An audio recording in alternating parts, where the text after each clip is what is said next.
Not gonna forget to unmute you guys. Hello, everybody, and welcome to the newest indoor adventures in the Four Keeps Fallout Part 2. Today is April 15th, 2019, and you are loved. All of you audiocast listeners out there, you may be remiss to find that our dear Eladrin Paladin Coriander, played by the wonderful Danae Keener, is not going to be with us this evening, but that will not stop us from having an enjoyable episode. Also, I have added some custom commands for all of you people, so hey, have you ever wondered where you can help support the indoor adventurers? You could go, god damn it! No, I thought that would, yay, there it goes! You can support us on Patreon with the Patreon command. As well as, if you do !audio, it gives you a link to our audio cast, merch store, God, what else? Shoutouts. If you do up the command for shoutout, it will give you a link to all of the Twitter pages that we always post on. So for myself, it would be indoor what the fuck, all of that. So that way, hey, if you are new to the show and you want to find out where you can follow us and you aren't necessarily looking at the links that are right on our URL, you can find them easier through our Twitch chat, because that was something that I wanted to do this weekend and I got it done. Also, speaking of merch, guys, I didn't press the right thing, but did you know you can get amazing shirts like this one, the Moon Maiden shirt, once I move my hair out of the way. Wonderful hoodies such as this one that also say Indoor Adventures. Maybe a bigger Battler mug that holds 15 ounces of liquid, which I am using to hold quite a bit of coffee. LB is wearing the Real Dragons Were the Friends That We Made Along the Way shirt. We also have our winter break screen, which you can also find on the merch store, which is super neat. Also, for all of you people who are currently here, just so you know, we are only 7 followers away from hitting 250, and once we hit that number, then I am going to be hosting another giveaway. I don't know what I'm going to be giving away yet, so if you have ideas, you can help join our Discord and maybe give me suggestions there. I know a lot of people really like dice. I know we got some really nice dice trays.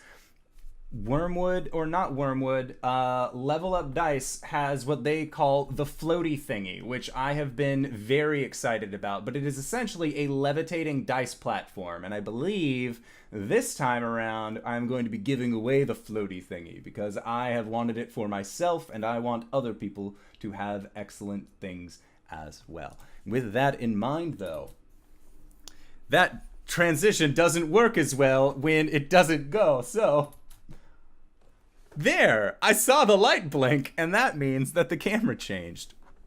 So, guys, who are we going to be playing tonight? Hi everybody, I'm RJ, and I'll be playing Caelum, the Shadowkai Cleric. Hi, I'm LB, and I'll be playing Gwen, the Halfling Barbarian. I'm Cyber. I play Arjhan, the Dragonborn Bloodhunter. And I am the Indoor Adventurer, and tonight, for brief parts, I will be playing not only Coriander, the Eladrin Paladin, but I will also be playing the role of the Dungeon Master. So, let's get a recap as to what happened previously on the Four Keeps Fallout. So, last week... Last week... Bork? Bork.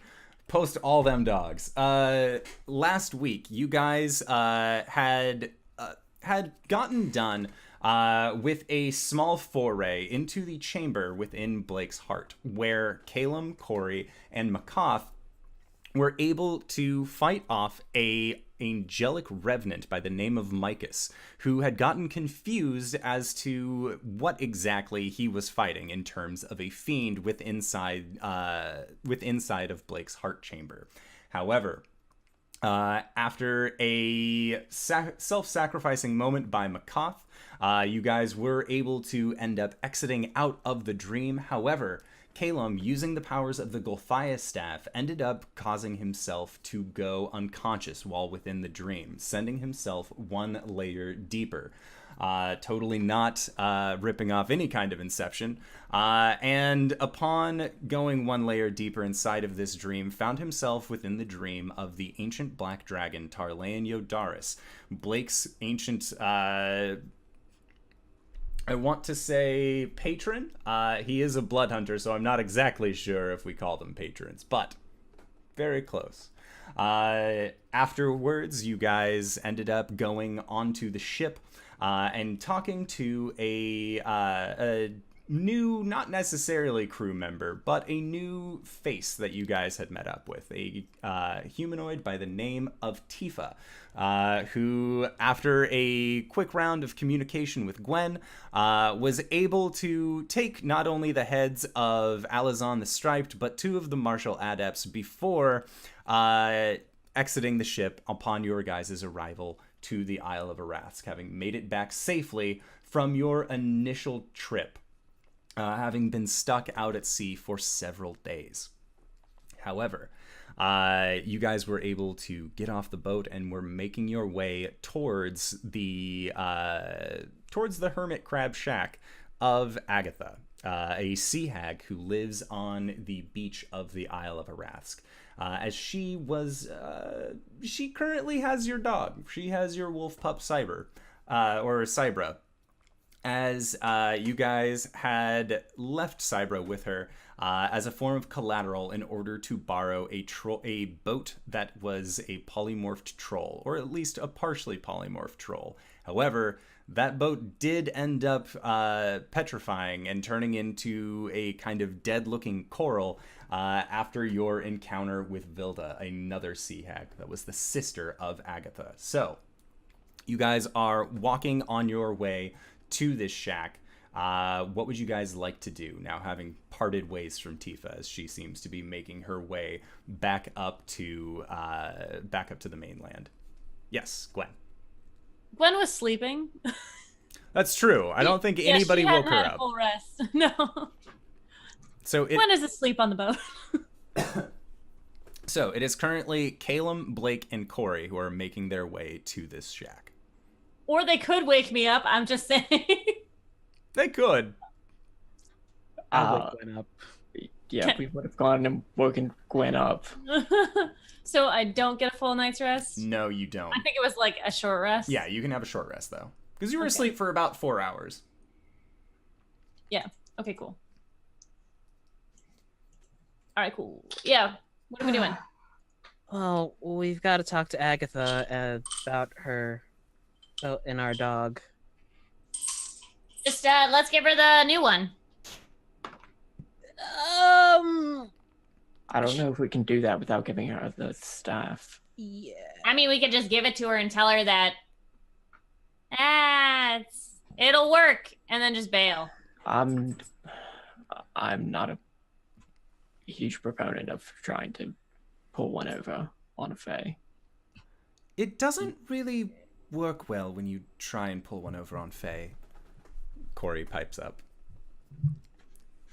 They're usually a little bit smarter than that, or meaner.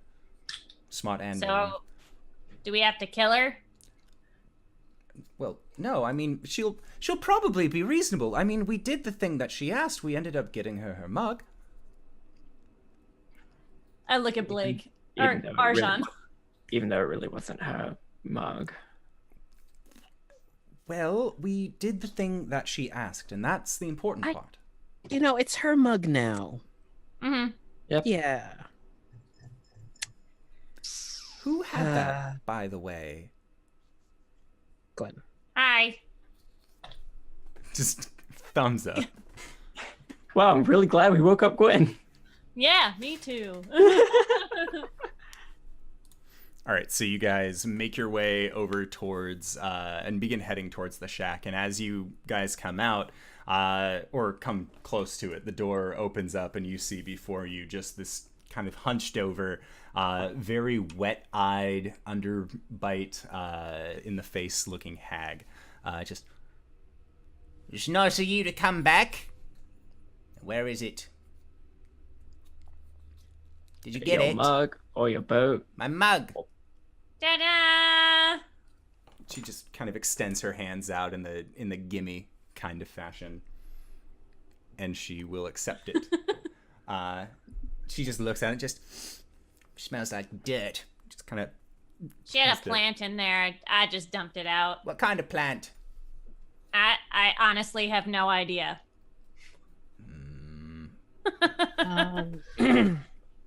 It was a hybrid.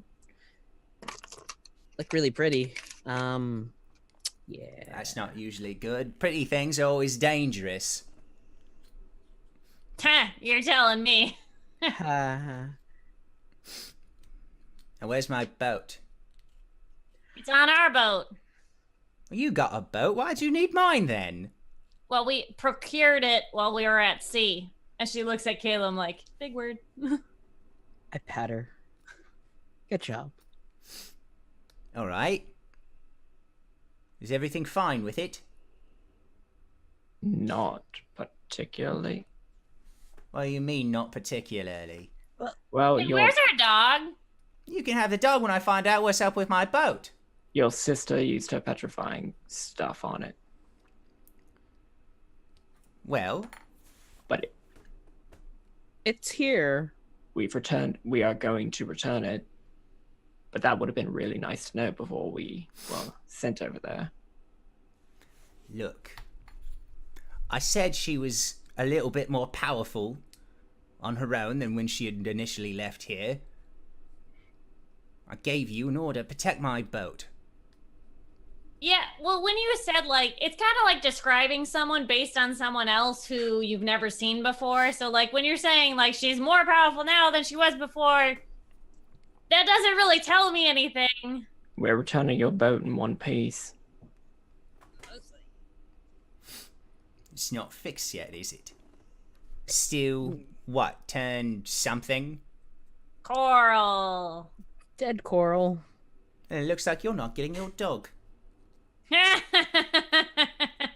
Okay, everybody, hold on.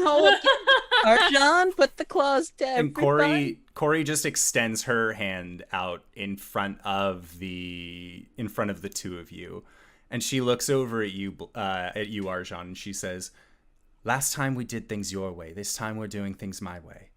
Oh no, we did not get to do things my way last time. No. She just kind of takes a deep breath and centers herself.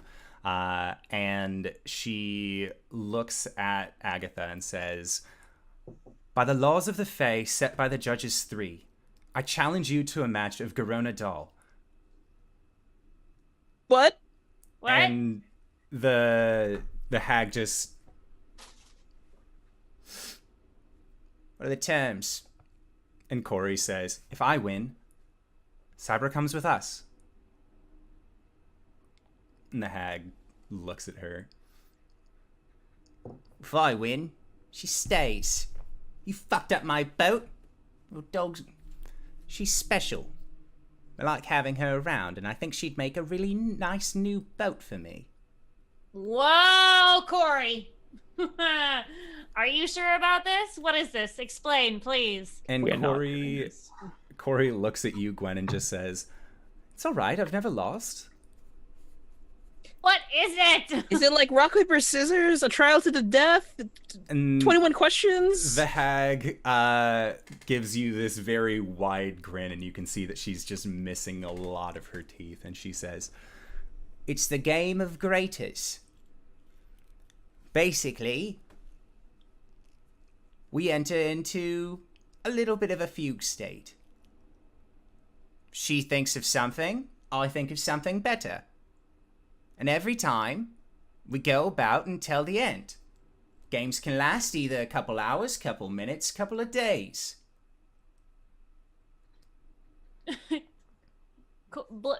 Gwen is just like looking at Caelum like, I didn't understand half of what that was. So I'm guessing they basically trance with each other, and then they just keep on popping greater and greater images at each other until one wins. That's right. What the fuck kind of contest is that? contest that's provided by the laws of the Fae. They are weird. Can I pull Cori aside? And yeah, Cori just kind of steps off to the side with you.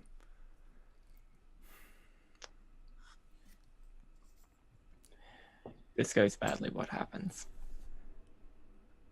It won't go badly. I believe you. But do you But it's believe in always me? good. I do, but it's always good to have a plan. Well, Can I also use my blood chalice while we're having this conversation? we can say that you had it after you woke up, as that has been Arjhan's standard MO upon waking ever since he received this item. That's a natural 20. Woo! Womp, womp, womp, womp. That Cori is going to be able to have. Just so you know. Okay. Things won't go badly. Caelans are trained to make sure that we can resolve things peacefully, without bloodshed. And part of that is training yourself for games like these, against creatures who don't abide by other laws. Because regardless of how irresponsible they may be for their local government, the Judges 3 preside over all Fae. If she were to go against the word of the Judges, she would be going against the entirety of Fae culture. And if she's okay with that. Well, if she's okay with it, then she's going to have bigger worries than just me.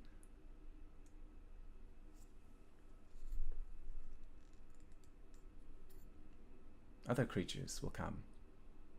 If she pulls some shit and wins, I'm going to kill her anyway. She won't win. You have to trust me on this, please. I know, I do. I just like having a contingency. If she wins, we'll figure something out. We're not going to kill her. Not this one. She's a citizen.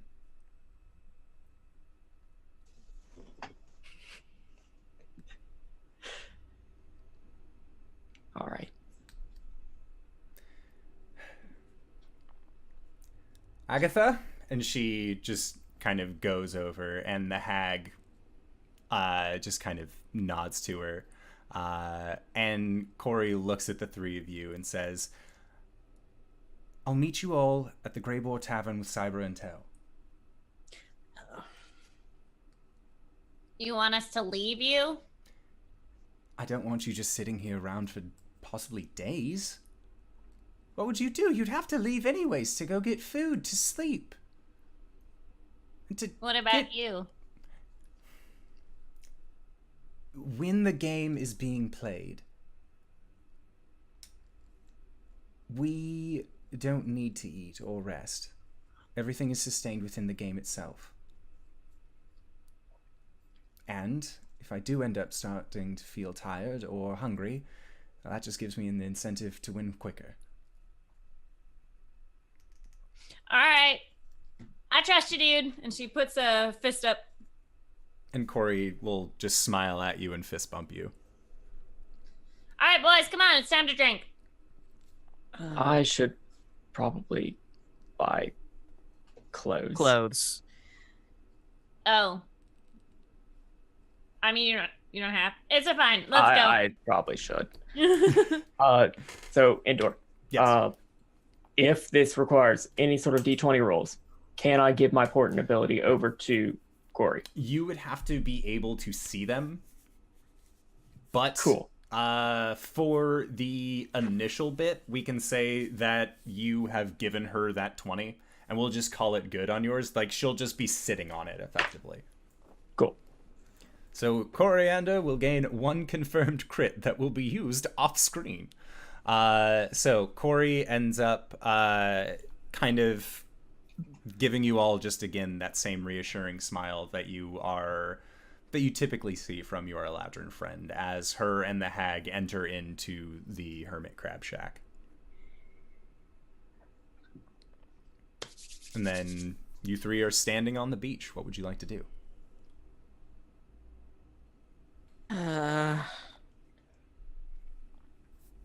Let's get you Shopping? some... Yeah, shopping. Shopping. We have some heads that we need to turn in. Where do we turn in our bounty? We have one head. Right. Right. What was it? The it's not the vault, it's the bank? the bank? Is it the bank? I think we could just ask a guard where we can turn it in. Honestly. Hey, where do I put this? Pirate head. Could we ask a It's the Rask? Minotaur heads too. Oh, as we walk by the boat, I'm going to hold up the Gulthias staff and tell it to sleep until I get back. Okay. Make a persuasion check. Oh, hey. 16. Okay. You watch as you tell it to sleep until you return, that the wood on the bottom of the ship just begins to grow roots that sink into the sand around it, making a pseudo-anchored position where it is. And you can still see that the troll boat is being held up by these vines on the back of the aft castle. Ooh, we should probably tell it to put it down too. Yeah. Before you do that, put the troll boat down gently next to you. Yeah, and you just see these vines just steadily unfurl as it kind of twists over and over and over until it sets itself down on the ground next to it in the sand. Cool. Right. We should probably give this to Rask too. Are they gonna like, as soon as you give up control of it, like start lighting again? I mean, the condition is when I return, so maybe whoever has the staff at that point will be able to wake them up. So what you're saying is it's not our problem? Nah. Sweet. It might be our problem if someone brings it to us as our problem, but... Right. All right, cool. So, and Gwen has the head strapped to her back because it's the Minotaur. So she has like it wrapped around with the horns. So like he's starting to smell. Time to go do this first, and then we can get you clothes, or do you want to split up? I mean, no one can see anything. It's all like contained. I'm wearing pants. Ah. Disappointing. They're almost like khakis. Oh, Jordan, thank you so much. Oh, thank you, Jordan. Cool. So yeah, get rid of the head. Yeah, let's get rid of the head. Yeah. All right, so you guys end up making your way back to the central city proper, and as you are making your way up, you do end up getting stopped by a small band of kobolds that are very skeptical as to why you were just wandering around with this disembodied head on your back, but you end up letting them know that you guys fought a group of pirates while you were out at sea. This is part of your bounty, and they let you know that in order to get fully paid from this, that they will take the head from you, but you will have to go to the glorious coffers of Arathsk in order to actually get paid for it. And they end up pulling out a small tube of paper, unfurling it, writing down a few quick jots, which, Arjhan, you are able to read, and I believe Caelum is able to read as well, because Draconic. And you see that this is a writ that specifies that you guys are owed 200 gold pieces for the head of Drakmir the pirate. Nice. See, I told you it'd be fine. and they ask, "Were you able to get any of the others? Any of the members of the crew?" Yes, we were, but somebody else has that bounty We split the bounty.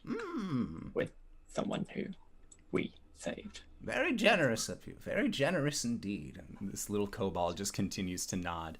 And you see two of them are holding up this minotaur's head by the horns on either side as they just kind of waddle off with the others as they continue about their way as well. That's dripping. It is. It's leaving kind of a mess behind them. And you guys make your way to the glorious coffers of Arathsk, where you end up turning in the writ for the head of Drakmir. Arjhan, I would like for you to make a perception check.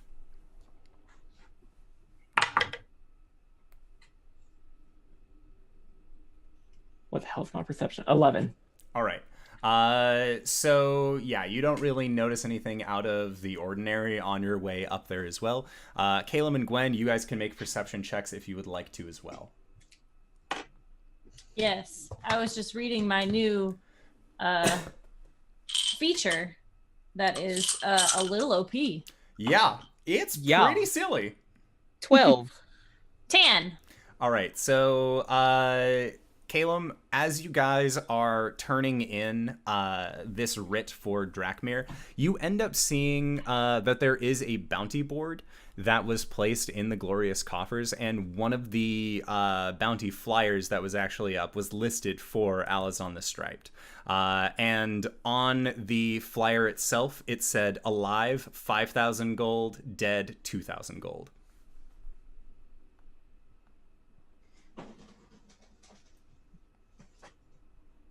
Nope, not saying it. I'm not saying it. Good. Actually, Caelum's gonna walk up to it and rip it off. And then crumple it up. Fine. I'm fine. I'm fine. Oh. How dare you? This is your fault, Indoor. I don't know what you mean. So, what would you guys like to do now that you have collected your funds from the deceased pirate? Blake, Arjhan needs pants. He does. So, make an investigation check.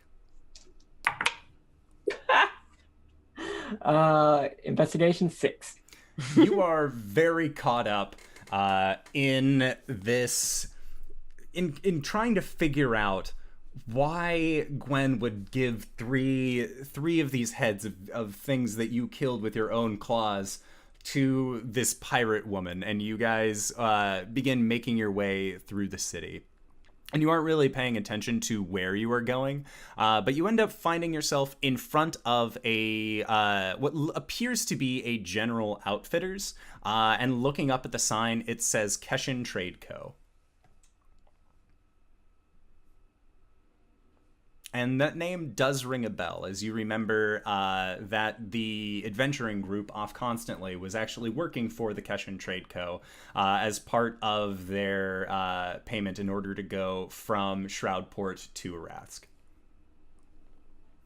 Huh. Does it look like they sell clothes? Yeah, it looks like they have looking inside, it is a kind of general wares store.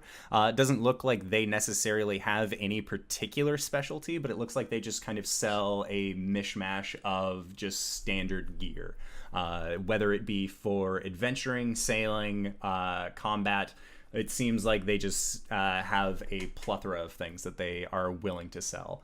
Although looking at the prices, it seems a little bit more expensive than what you would pay for it on the mainland. It's fine. Arjhan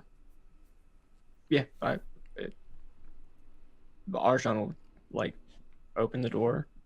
I assume the other two are in tow. All right. So when you open up the door for, or kind of walk into this door, Gwen, you see a very familiar looking form. kind of with its back turned towards you. And it is a rather imposing individual that stands about 7 foot 8 feet tall. And has gray skin, doesn't have any hair along their body. It looks to be a Goliath. And as this figure turns around, you can see that they only have one eye in the center of their head, and it looks like this is a Goliath of some kind of cyclopean background. As soon as it turns around, ha! Oh! What is it? What do you want? Gwen says in giant, "Sup, dude?" Sup? Hi. I'm looking for clothes. Yeah, we got 'em. Great. What size are you? Big and tall? I am big and I am tall, yes. Alright. It's probably over here then. We might have something your size.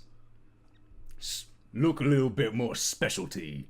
And he kind of goes around, and then behind the counter, you actually hear him, you see him just knock on the sidewall several times and says, Grepkin! We got company! And you hear what sounds like a skittering noise. And then there is what looks to be a smaller sized hole that's in the wall. And you hear what sounds almost like clattering as a goblinoid figure actually rolls out of this hole, just covered in dust and just... What size you? He said he's big and tall. And you watch as this little goblin just runs off into the back. Gwen's gonna get up close to him and like look up at him, and she's gonna say in Goliath, "What clan are you?" I know clan. What? Don't belong to one. Oh. Freelance. Shinobi. Ah. From a knuckle. From a knuckle. Oh, from a got it. Okay, cool. Tread thunder. It's nice to see some representation. Right? I think I've seen like 2 Goliaths out in the world. There should be more of us. Right? More of Pack us. tactics, though. I get it. And Gwen and this large Goliath figure just having a conversation in giant off to the side. And eventually, Arjhan, you see as this small-sized goblin just kind of wrapped up around underneath one of its arms, just and like holds what looks to be kind of a lightish brown, almost beige-looking set of leathers up towards you. Like leathers as in like armor, because I can't really do that. Yeah, it would be leather armor. Just says, This is the only thing we have in your size! Okay, cool. Not really interested. Sorry. Please be interested. Please. Like I'm just looking for like clothes. And he just gives you this large goblinoid smile. Just, We don't have clothes your size. Only this. Okay. Do you have like, I don't know, a heavy crossbow? I'll buy a heavy crossbow, but I'm not looking for armor.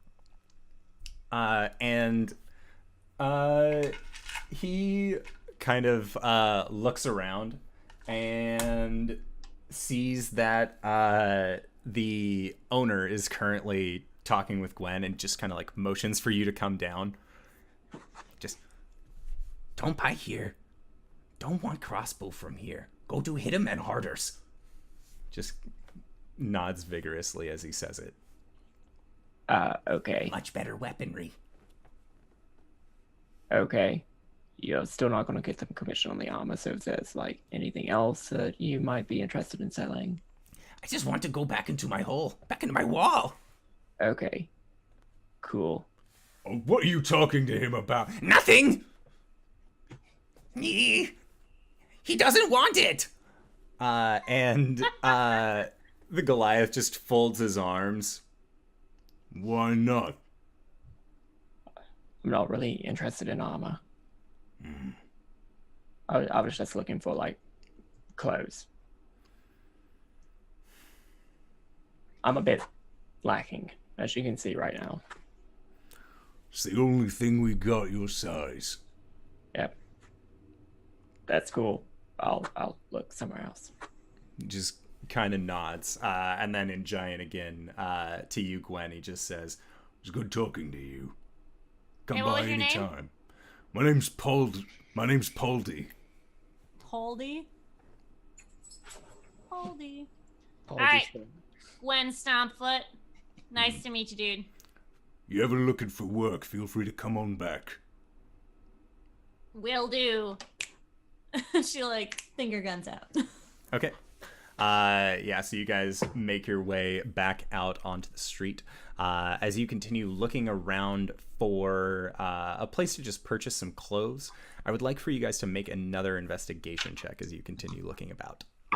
If I see the weapon shop, that... What is it? Gremkin? Grepkin. Grepkin. That Grepkin... Yeah, if I see that one, I'll go in that one. Okay. Investigation, Yes. 15. 16. 21. Yeah, so it does not take you guys nearly as long to find Hit'em and Harders as it did to find the Keshan Trade Company. And as you guys get close to it, you can see that there is kind of on this sign, on this marquee hanging above this shop, what looks to be a large mall with the phrase Hit'em on the side. And then there is a what looks to be a large kind of breastplate that has the phrase Harder written in on the side of it. And as you guys approach this store, you can hear what sounds like the clang of metal on metal, like this is some kind of smith's shop. And as you enter inside, you can see that there is actually a pair of half-orcs that are taking turns, one on the billows and then the other with a large hammer kind of working this rather large piece of metal over an anvil. And then as the three of you come in, the one working the billows just kind of stops, and the one with the hammer kind of also comes to a stop and just says, What can I do for you? and then the one with the hammer kind of sets it down onto the ground.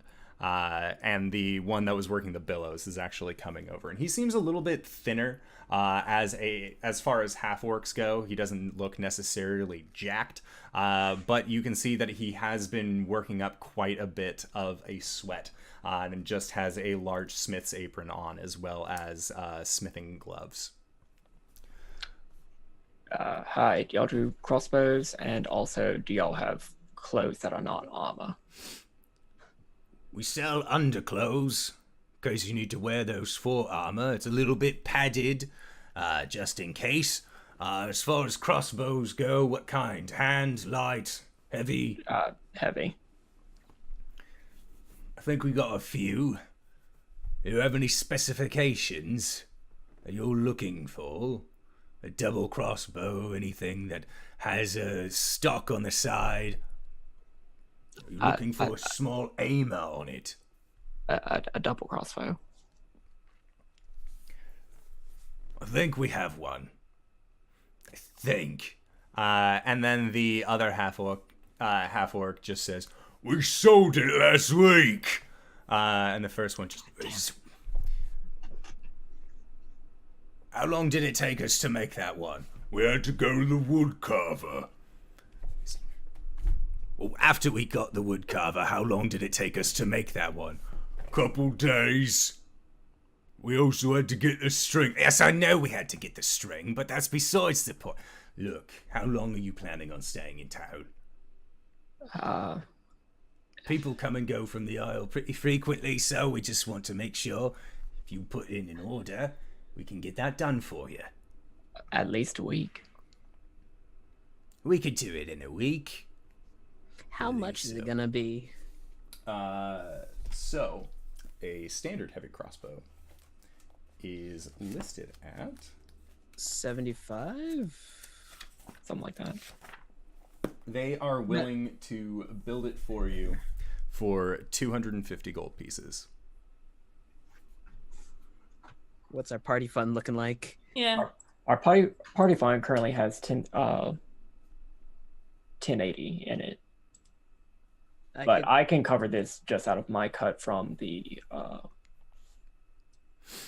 no, I can't. I could throw 30 in. Yeah, whatever.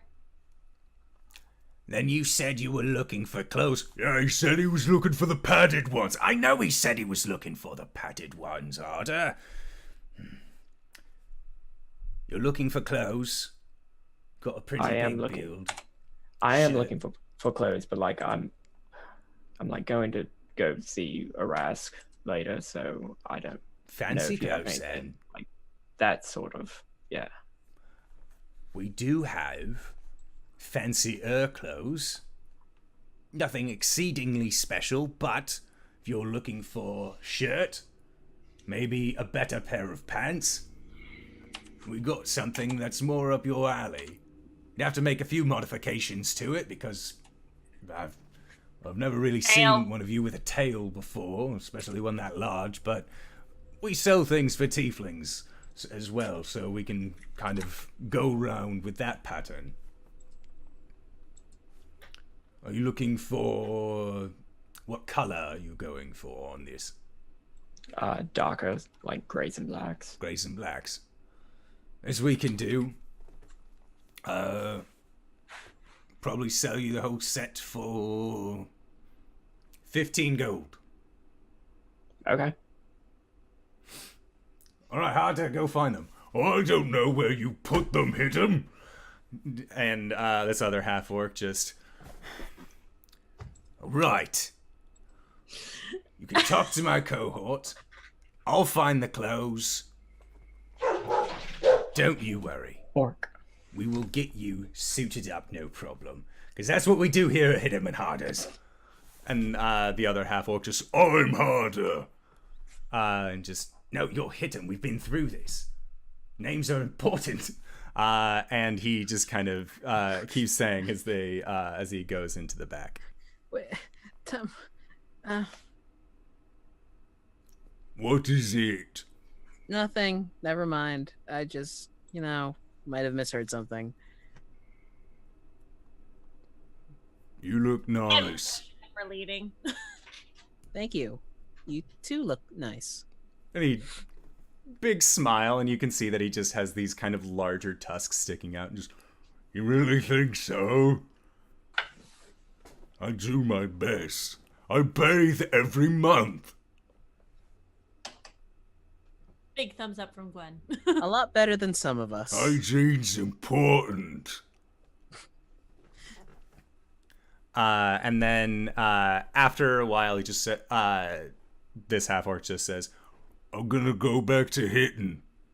Then he just kind of like... Need any help? Do you work the billows? Can I physically work the billows?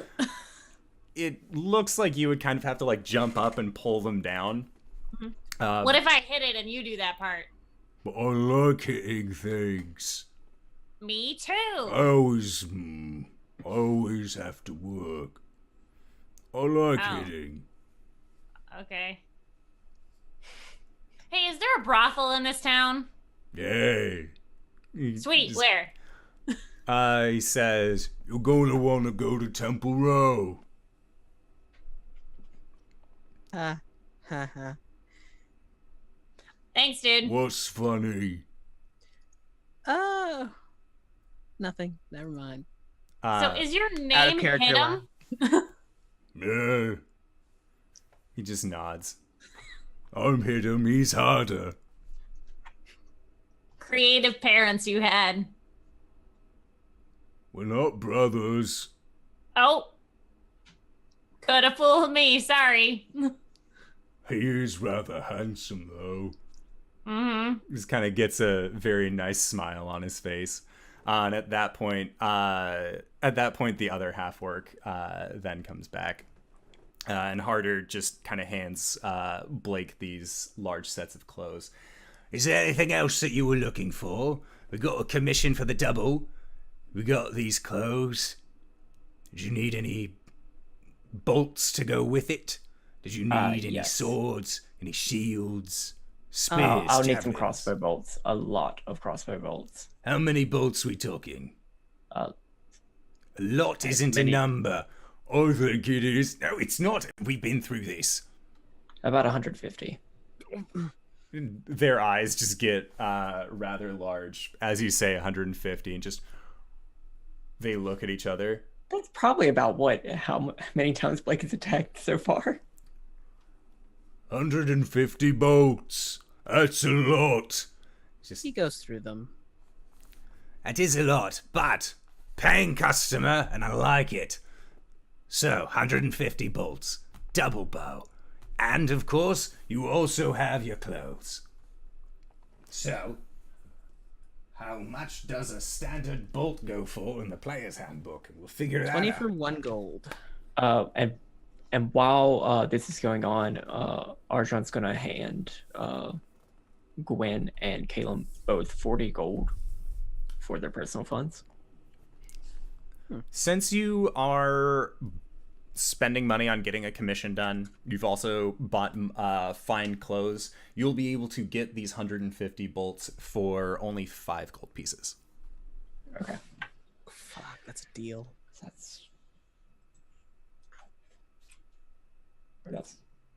Sorry, I'm doing hordes person stuff over here, but I'm cool. Stuff is happening.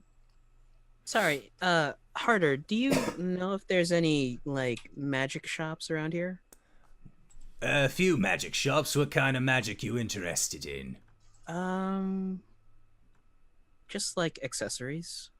Well, if you're looking for accessories, there's always things that make you say wow. They have some pretty good deals. And then there, of course, is Wrist Flicks, Wonders, and Potent Plunders. It's run by a rather nice gnomish fellow. His name's Epscott. Epscott? Notebook, here it is. Oops. As much as we work magic on these metals, we are not wizards, as you can see. Well, that's I'll fix that later. What was the things one? Things that make you say wow. No, we are not going there. No, Why not? because We've we've been there already been to before. the Shroudport one. So it was amazing. Shane's gonna be fine.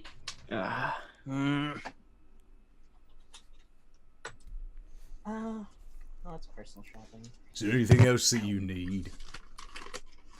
And at this point, Hidem actually leans down to you, Gwen, and kind of like pats you on the shoulder and just says, If you're looking for the brothel, it's the Temple of Soon.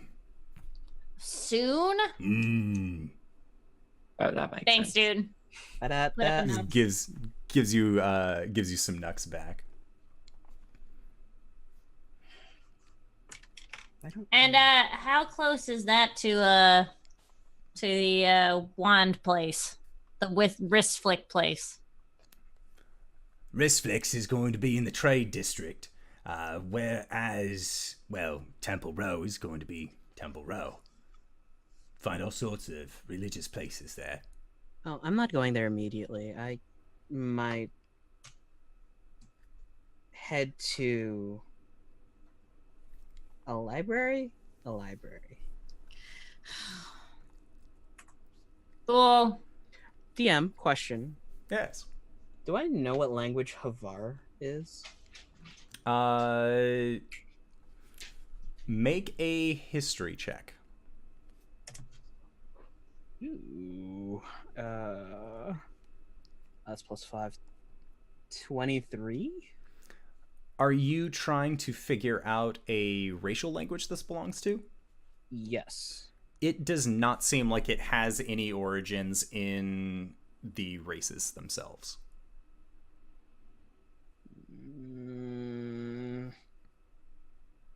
I guess I'll leave that for later. Now, if you don't have anything else that you need of us, kind of in the middle of building something. Right. Thank you so much. Well, thanks, tutors. And at that, you see him turn around, and Harder slaps his ass with a giant open palm and just says, "All right, back to it." And Harder just kind of like pops up, right, and just and continues his way over to the forge. And you see the two of them return to work as they're walking. They're a cute couple. Are they a couple? Probably. Can I insight check? Are they a couple? Yeah, you can make an insight check. Blake doesn't know how relationships work. 14. They seemed pretty friendly, and there were a few glances that were exchanged between the two of them that made you feel like there was some levels of affection shared between the two. Cool. Oh, what are we doing? We're going to a library now? No, I'll do that later. Sweet. So what are we doing? Do you want to talk to a dragon? Like, might as well get it out the way. Sweet. You know, eventually we're going to be able to go there with a full party. Yeah. I don't know, you guys kind of left me last time. No, you left us. Yeah. No, you guys said you were going to sit and read all day, so I went and did shit, and then you're like, well, I'm going to go talk to the dragon now. You didn't wait for me. Well, we'll wait for you next time. Fine. I got this stupid key ring. She holds up her 6th grade key ring. It's just this kind of long iron bar. All right, let's get the fuck out of here. So we're heading to the greenhouse. Okay.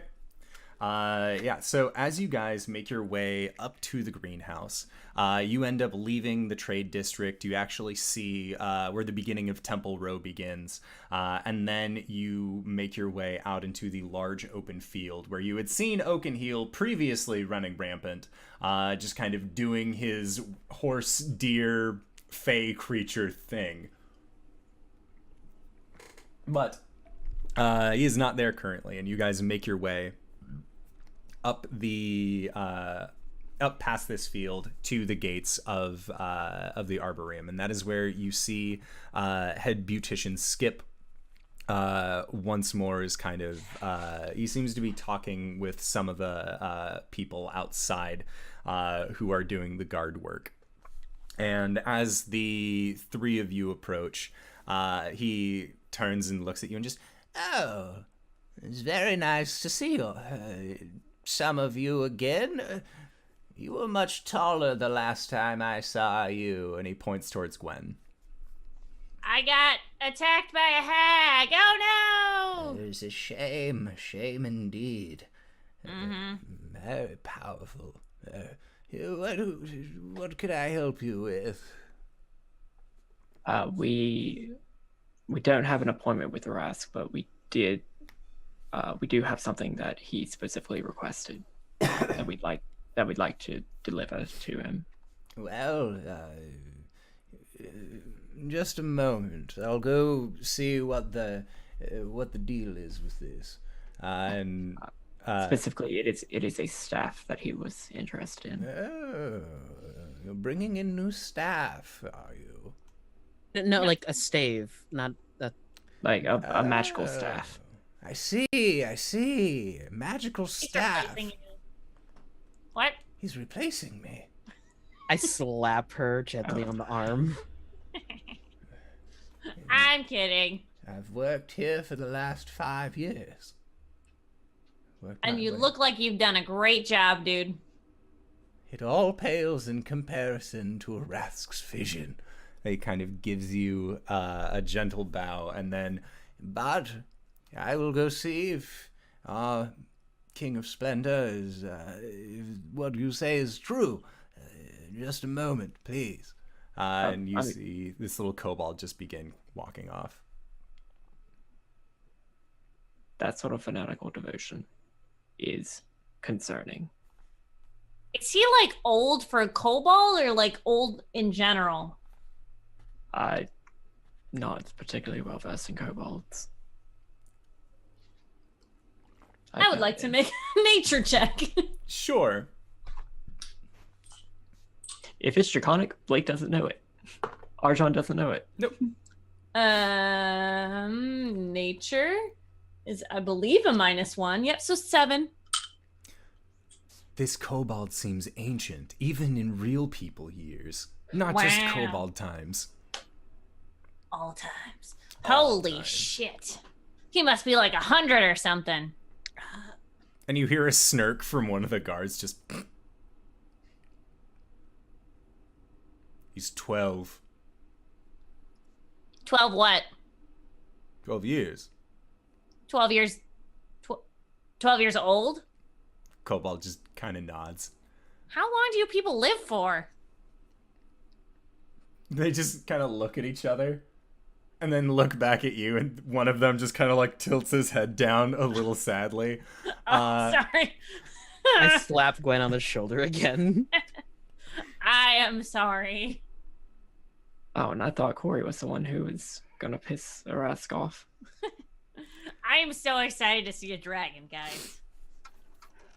As you guys kind of stand there for a little bit making idle chatter, eventually Chief Beautician Skip ends up coming back out and asks for all of you to then follow him deeper into the botanical gardens. And as you guys make your way in, Gwen, as you enter into this front chamber, you see a large statue of a bronze dragon that is majestic. You've never seen a dragon before. The closest thing that you've seen was Arjhan when he and Tarlain had their mild disagreements on who was in control over their personage. But seeing this large figure, it almost appears feline in nature, where its hands are kind of sitting in front of it, and its legs are kind of poked up off to the side. And it is just this large, impressive statue. And you see that there are 5 other gateways that are inside of this central chamber. And at this point, Caelum and Blake, you read that you guys are going into the silver room, whereas previously you had met with Arask in the bronze room. Is it written in Draconic? It is written in Draconic. Hmm.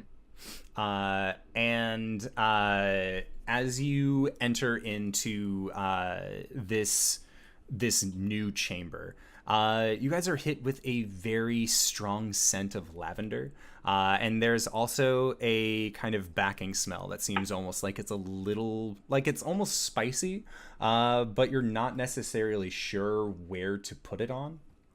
And as you look around, you can see that there are larger trees that look like they are evergreen trees that have been planted.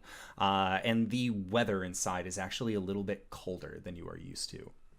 As you continue onward, you also see that there are a variety of other trees that are kind of spaced throughout, until eventually it looks like there are just tiny miniature forests of bonsai trees that have kind of been planted around. And as you make your way, you eventually see this kind of darker skinned humanoid, goatee, longer face, and just wearing these very nice kind of form-fitting darker robes, or just kind of like a darker, almost like a suit. And as he turns towards the lot of you, he just says, "Thank you, Skip. You can see yourself out now." And the head beautician kind of bows and then makes his way out. And this figure looks at the 3 of you and says, "It's nice of you to make it back in one piece." Hi. Who's that? Gwen, this is Arask. Arask, this is Gwen. Another of our 4 keeps. Sup? And Arask will actually kind of squat down so that way he's eye level with you, Gwen. And he kind of tilts his head and you feel yourself getting looked over. His eyes don't break contact with you, but you just get this sense that you are kind of being scanned. Do you have the same name as the dragon? And he just kind of gives you this wry smile. Yes. Cool. How you doing? And he, that you see that he does have a little bit more of a smile and just says, I'm doing well. Like what you see? Just kind of nods, says, it's not bad, and then stands back up. Cool. So how does he get in here? He walks through the front door. Is it like huge? Just nods. Nice. I'm assuming... Arjhan is like sweating right now, and he has been ever since he said, good to see you back in one piece. Now, I assume you are back here with good news. Am I correct in this assumption? Caelum? I missed like half of that. I'm sorry. Yes, we have the staff. Caelum, would you please give him the staff? And Here you go. this figure extends his hand outward as you place the staff into his hand. So, preliminary research, it doesn't really make the blights. The hag was making the blights. We got her research, and he like fishes it out of his bag. Is there a table? We'll say that there is a small table. And it kind of Lays out, like, sags the underneath the weight of the books. Are you putting the Day in the Life of a Rat's book out, or just her personal diary? Her personal. I guess I'll do both. And when you set down the Day in the Life of a Rat's book, he just kind of skews his eyes. Just It was in her library. Was there notes in the margin of that book, or was it just reading? It looked like absolute gibberish to you, as you do not speak giant. And the only one who was able to read that book, being Gwen, also found it very difficult to read, as it wasn't necessarily written in a right to left or up to down. It looked almost like a crossword puzzle, but with full sentences. Gross. And Arask just looks at these books and says, These are her notes. I believe so. Also, I turned fair warning. So the staff could be used to control the blights, and we built a boat of blights, and there is one on the island she was on, and he wants to spread his roots throughout the world. But he's sleeping now because I told him to. and at that, you see Arath just kind of tilt his head a little bit and just, I'll have to go and inspect this for myself. But you've brought the staff, you've brought these books. Perhaps I can gain information from these. You have done well. Now, I believe that we had an agreement going in. You would return the staff to me. I would do my best to provide you with a place of business. Is this still your desire from me? Looks at Caelum. I'm sorry, Arjhan. This was your deal. I'm just here to give whatever information I know, and that was most of it. You had said you wanted a shop near the dock. This can still be provided. You have a business plan. You know how much revenue you can expect. I really don't. Arjhan is sweating bullets right now. So, like, we can Dragonborn want... sweat? This one is. It might just be like acid coming out of Just a orifices. little bit. yes. Okay. So, like, we want a house, right? Yeah. AJ? Yeah. Right. We have a business plan, but the plan will take a little while to get in place, right? Right. And as you guys are talking, Arathsk just sort of narrows his eyes and looks directly at you, Arjhan. And then he just gives you this very intense stare that lasts for just a split second, and then you see him kind of straighten his head up. And then a slightly warm smile actually comes across his face. And he says, "So you decided on a name after all?"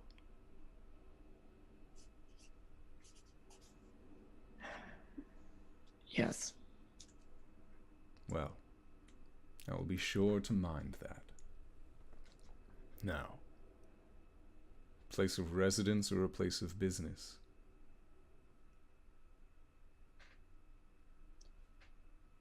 Rask, we may need to talk. He kind of motions with his hands and says, We are talking now? What would you like to speak about?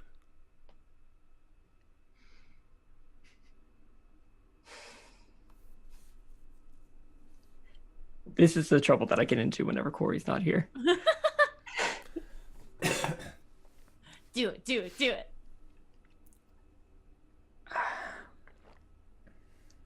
Rask, whenever we last talked, one of the things that you told me to do was to ensure that Tarlaine did not get out.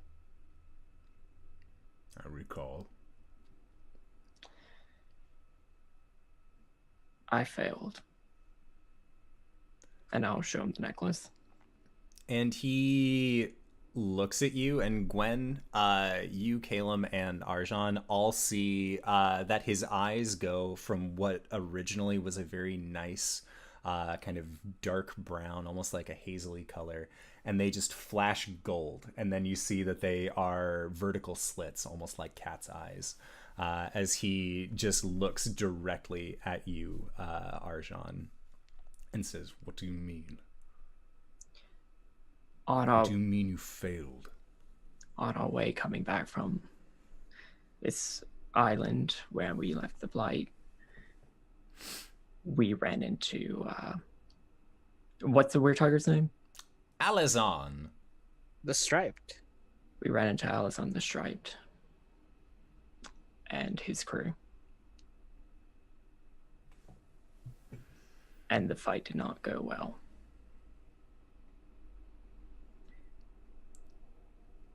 But here you stand before me. You must have gone some modicum of well. It really didn't. I died. And at You- that, what? he just tilts his head and just... There were Died. sharks. There were sharks, there were minotaurs, there was a lot of things that were going well. I died. And Tarlaine got free. A little Where bit. is he? Where is he now? Back inside.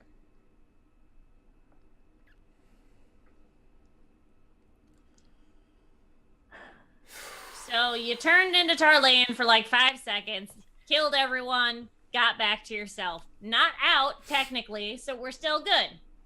Right? Duder?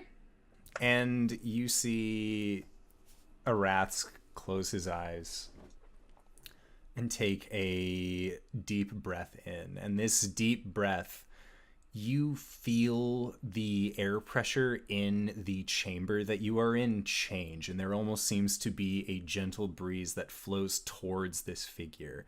And then as he exhales, that breeze again kind of pushes back, and you see that all of these small bonsai trees just sort of wave and shake in the from this breeze that is being exuded from him. And he says, How did he go back? How was he put back? Who has this power? Will everyone please let me finish explaining before I'm interrupted again? Gwen crosses her arms. I do have this necklace, hedge magic, as you've already identified. It was made whenever I was originally trying to contact a patron, an archangel named Micus, who was killed by Tarlayan. It was by this magic that he was sealed again.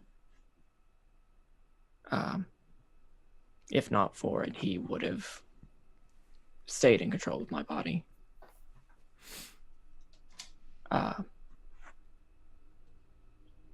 Knowing that the Four Keeps have to be here to stop the Dark Star, based off of what Cori's already learned, I needed to make a deal with him. That in exchange for him not doing that, I would try to help him take back his territory in the Warring Kingdoms. And at that, you feel the room get warmer. And initially, it was a very cool room. Probably closer to around 64, 65 degrees, just a very nice temperate kind of climate. But as you continue speaking, you feel the temperature around you beginning to rise. And as it does, you see that some of these bonsai trees actually begin to... They look like they are going from a very nice dark green to steadily just kind of browning out, almost like it's too warm for their tiny little forms to actually maintain. As anybody who has tried to raise a bonsai tree with some mild temperature changes know, those little bastards don't survive well at all. And he closes his eyes and says, "You are lucky to have the friends that you have. For, if not for this hedge magic, I would have had to fight you. I would have had to face off against you. And make sure that you stayed dead this time.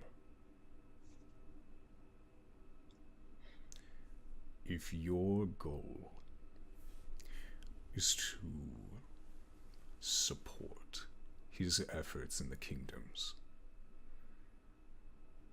you will find yourself an enemy in me. Is this your only option? Is this the only way? You have done well in service to me.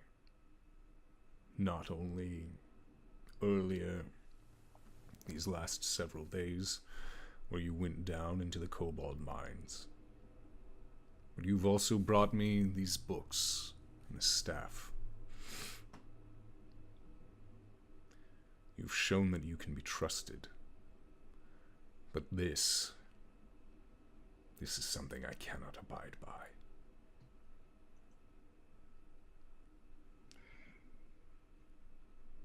So I ask you, what? Why? Why align yourself?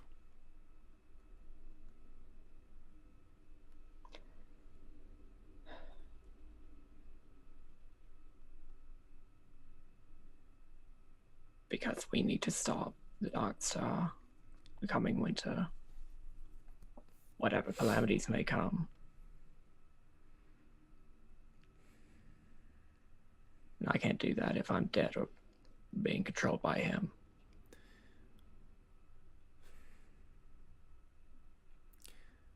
I am a creature of my word. You have done what I've asked under the pretense of gaining your own structure upon my island, to which you are entitled.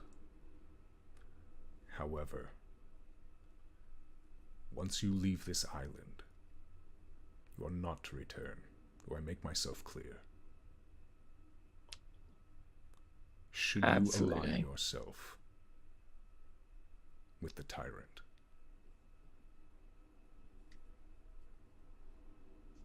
Sure. And Gwen and Caelum, you guys have kind of seen Arathsk as he's talking. His body kind of swole up, almost looking like he was getting slightly taller, like his form was kind of filling out as Arjhan continued to speak with him. And at this, he closes his eyes, breathes in again, and you feel again that rush of air, this time now much warmer, exhale as his form kind of steadily begins to shrink back down. And he says, as he steps forward towards you, Arjhan, and you see him extend a hand out and actually places it on your shoulder.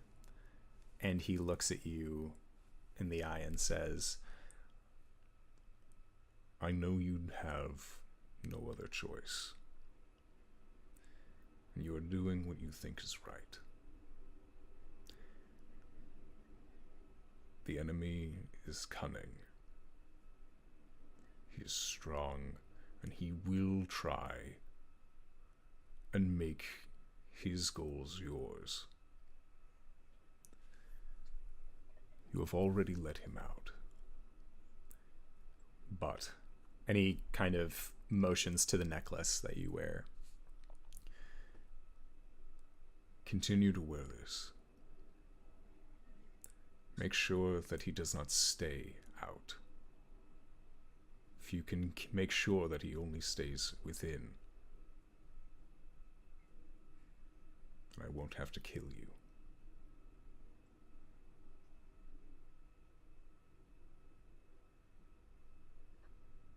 All right. So he takes his hand off and takes a couple steps back.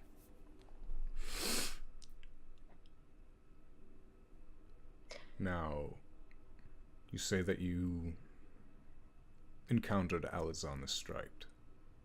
yes, What befell of him? Darlene killed him. At that, he again kind of closes his eyes, turns his head off to the side, and just then looks back at you, and you see that he just has a smile on his face. And his eyes are kind of a little bit squinted. And says, Well, then he is no longer a problem on my seas. Regardless of who killed who, we respect the trade of coin on this isle. You have done me 2 favors. You've done well. So I will ensure that you get this keep of yours. Do you have any requests for furnishings? It's on the island that we're exiled from. Yes. I'm sorry, we or just him? Do you support his endeavors? I honestly don't understand anything he's talking about, but yes.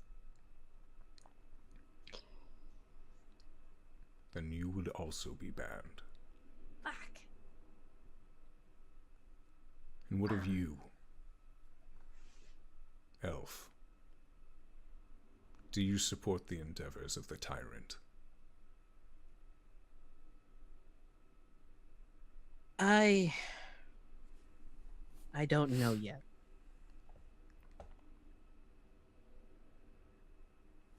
One day. Maybe not now. Maybe not soon. You will decide. When that moment happens, then we will find out whether or not you are allowed back. As long as you remain allied, however, the exile still stands. You're free to stay as long as you like now. But if I find that he has returned on my island, you cannot stay.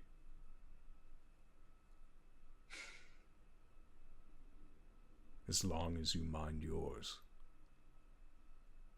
you're free to trade and purchase goods as you see fit. But leave my area of influence.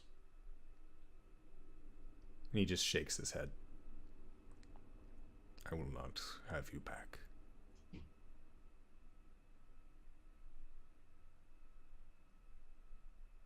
Where is your other friend? Currently trying to get our wolf back from Agatha.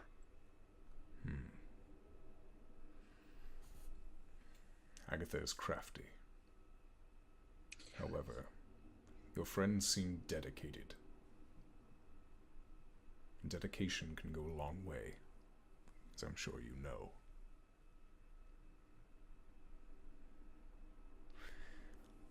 You're staying at the Grey Boar Tavern, correct?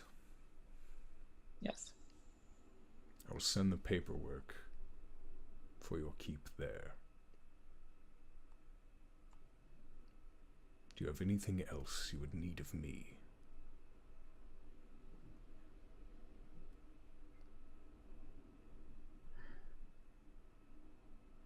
No.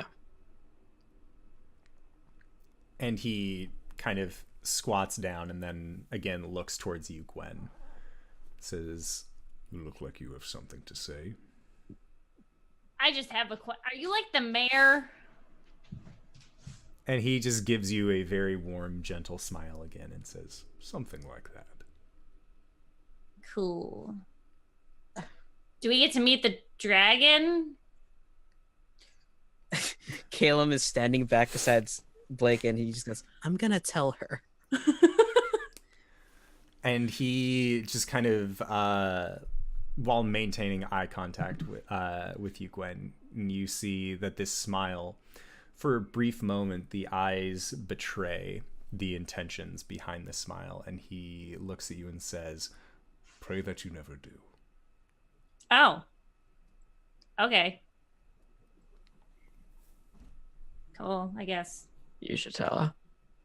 Okay, I'm gonna tell her. Do Probably you not like do now. anything later?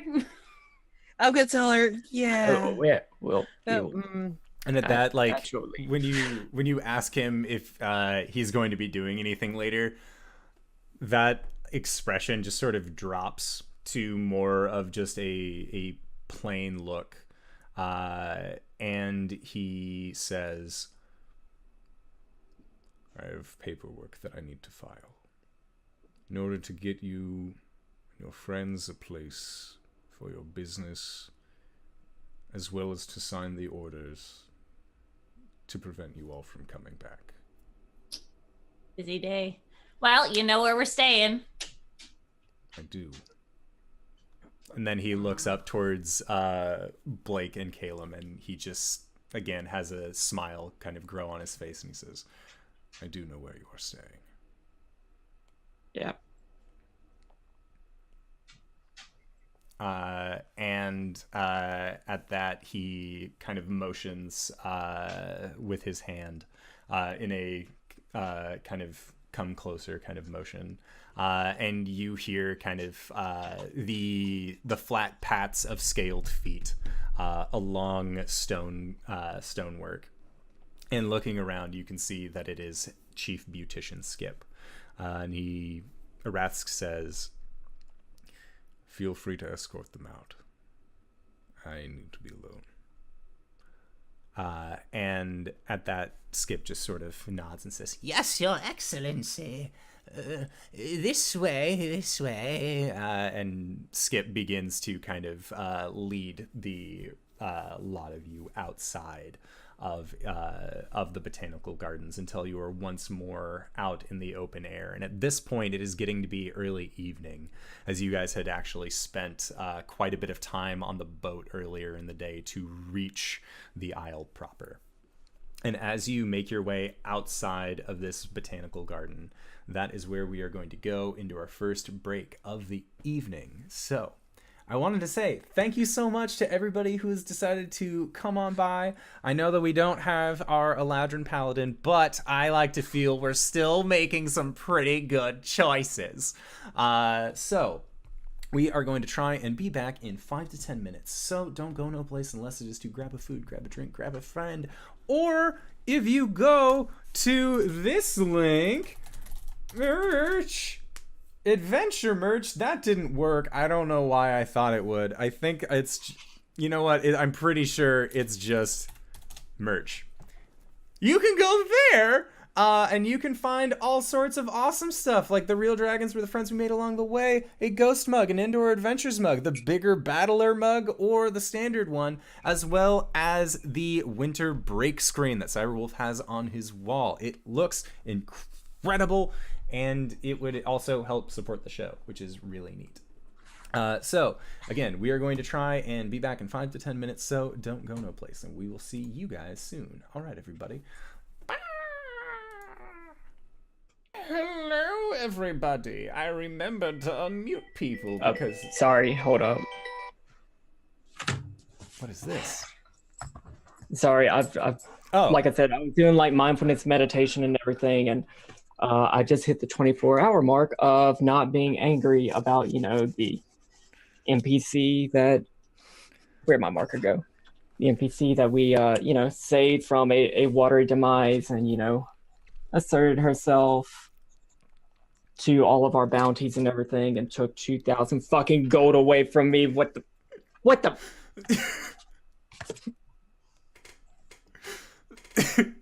Tifa? Fuck everything about her. LB, I hate your fucking character. She's so great. I just wish this was popcorn, not pizza. I will love this.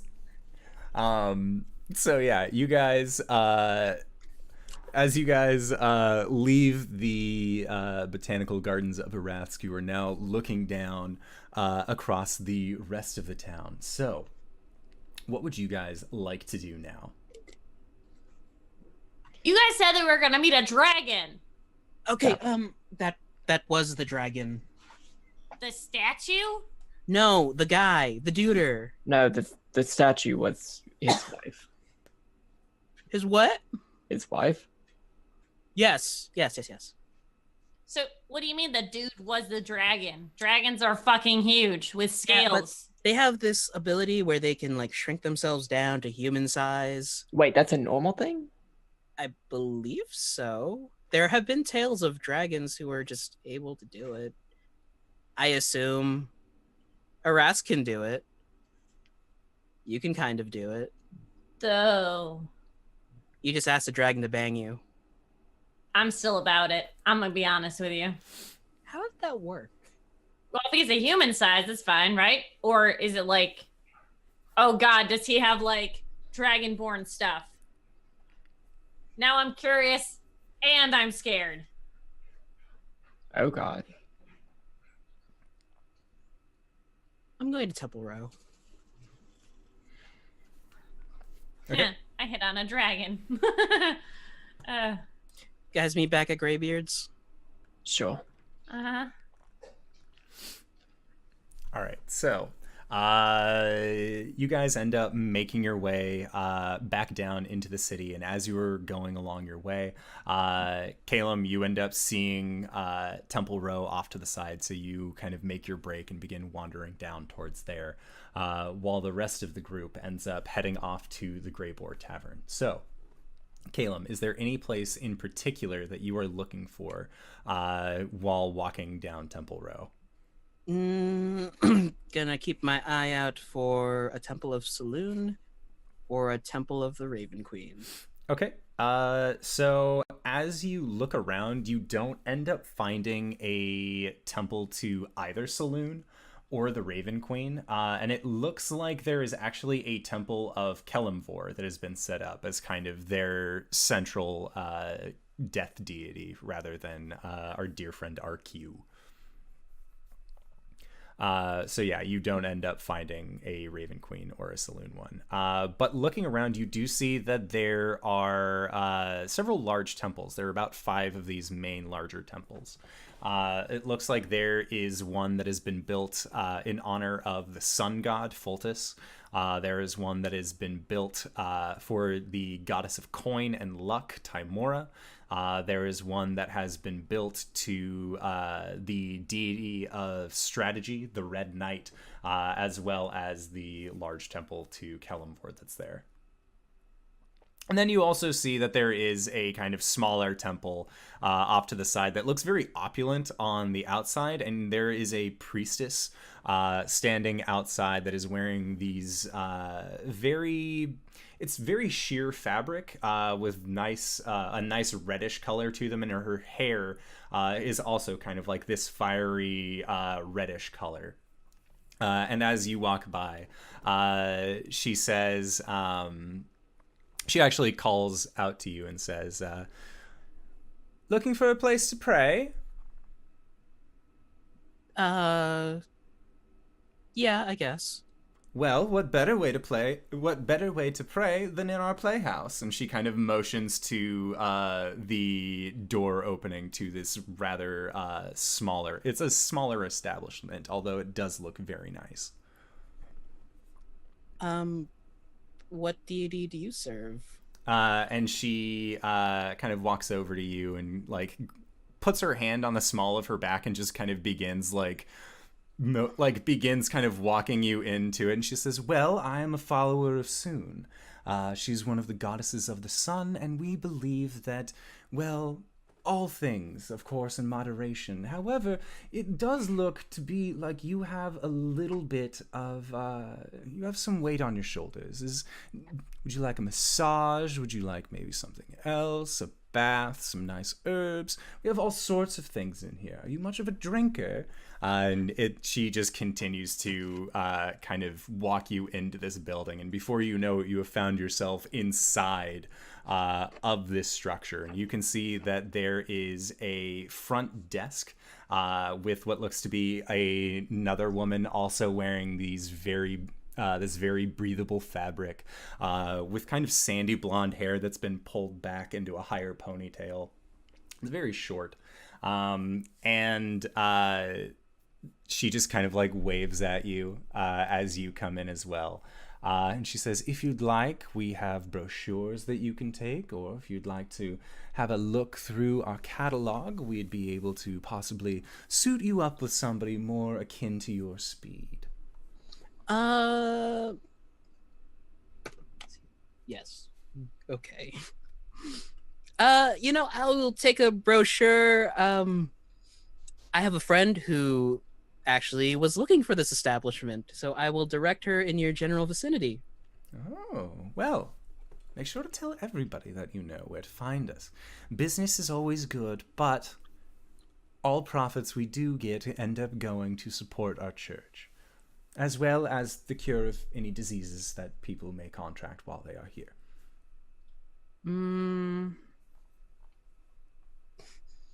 Well, he rustles into his pouch. No risk, no worry. He'll give her 2 gold as a donation. And she says, and she bows very graciously as you accept it. And as she does, you can see that the fabric is very revealing as she bows down, and you can see just directly in. Looks up. Oh boy. And as you look up, you see that the ceilings themselves are actually, they're actually built fairly well. It doesn't look like this is kind of a shoddier construction where there are very clear beams or anything like that. It seems like there is actually just a very nice flat roof above.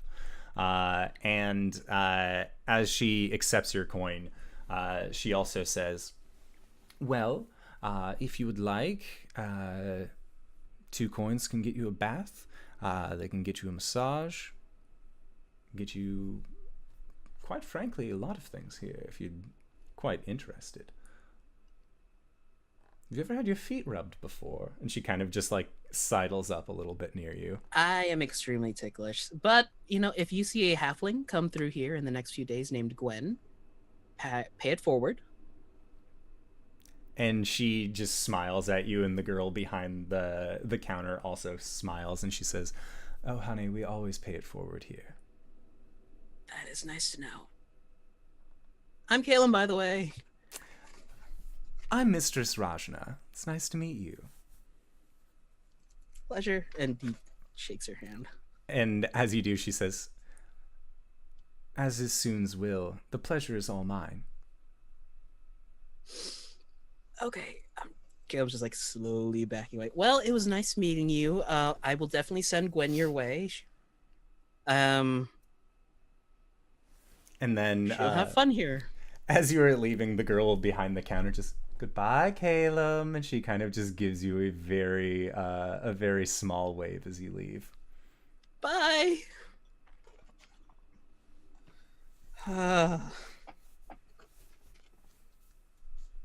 So yeah, you find your way back out onto the street, and it seems much warmer now than it was before you had actually entered into this establishment. Are you looking for any other temple as you make your way around? No. Maybe Kalimvor might... somebody might know anything, but no, probably not. Just gonna head off. Okay. Yeah, so you begin making your way back to the Grey Boar Tavern. Yeah. And as you guys, Blake and Gwen, it's going to take you about 25 minutes or so to actually get to the Grey Boar Tavern. And as you're on your way there, you end up reaching it without any real issue. You've been there several times at this point. And really, it's in a centralized location, so it's not exactly difficult to find.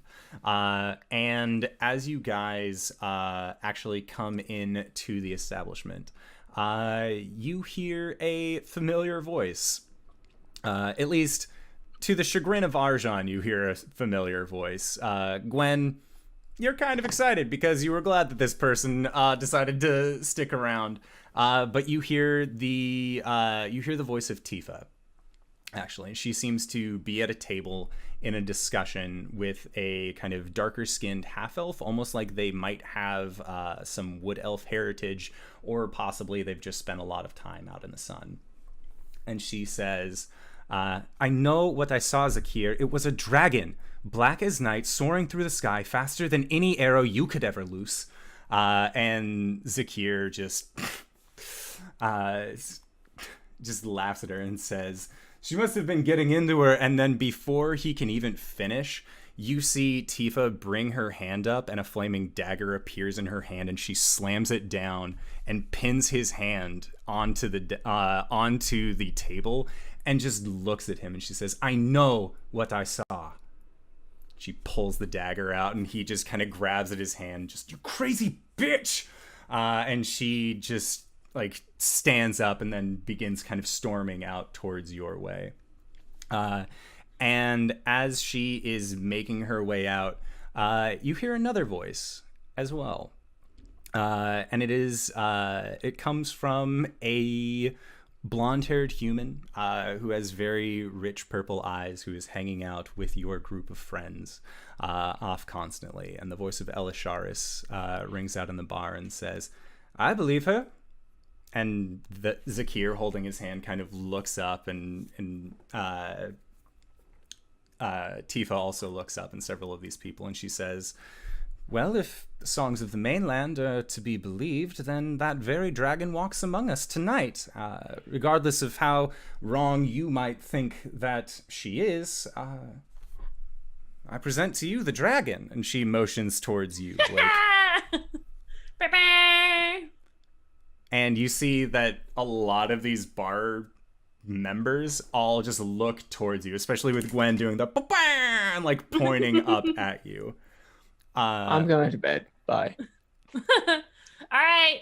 Sleep tight, dude. And Tifa just makes her way over towards you guys. What's up, girl?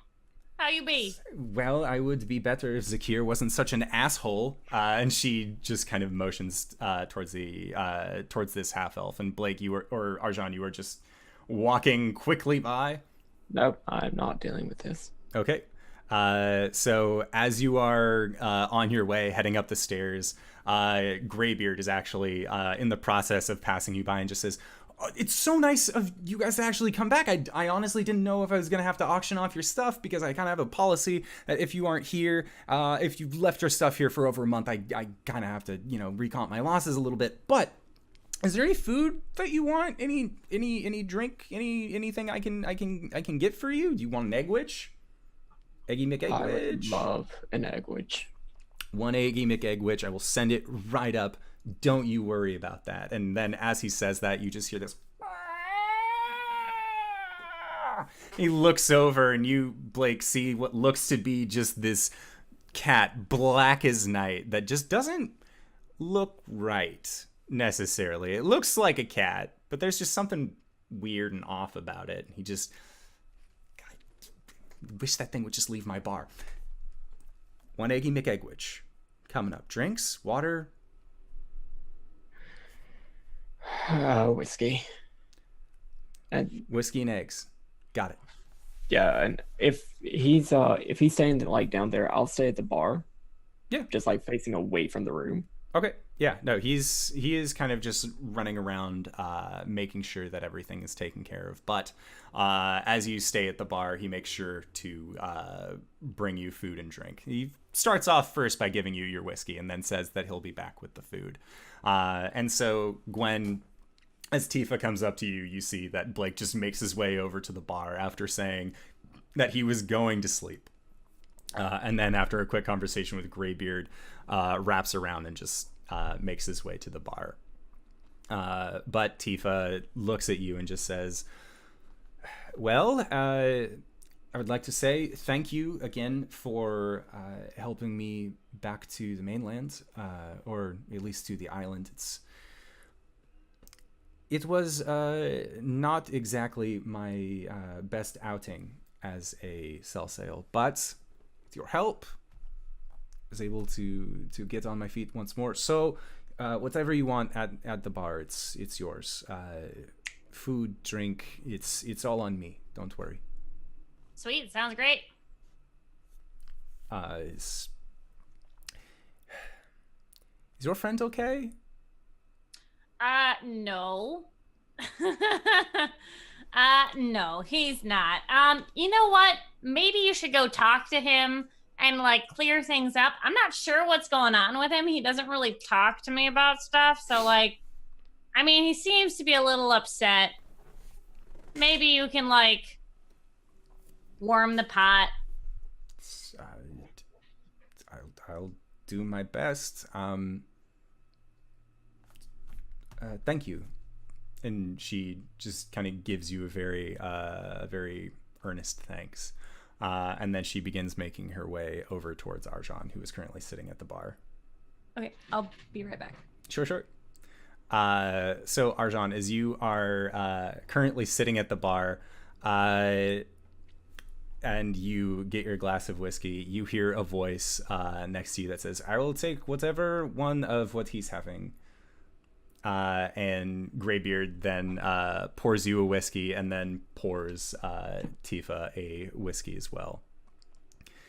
And she says, so your friend Gwen said that something is troubling you. Is there... could I possibly help? I know that we haven't really known each other for very long, but... I'm a good ear. I am not going to engage.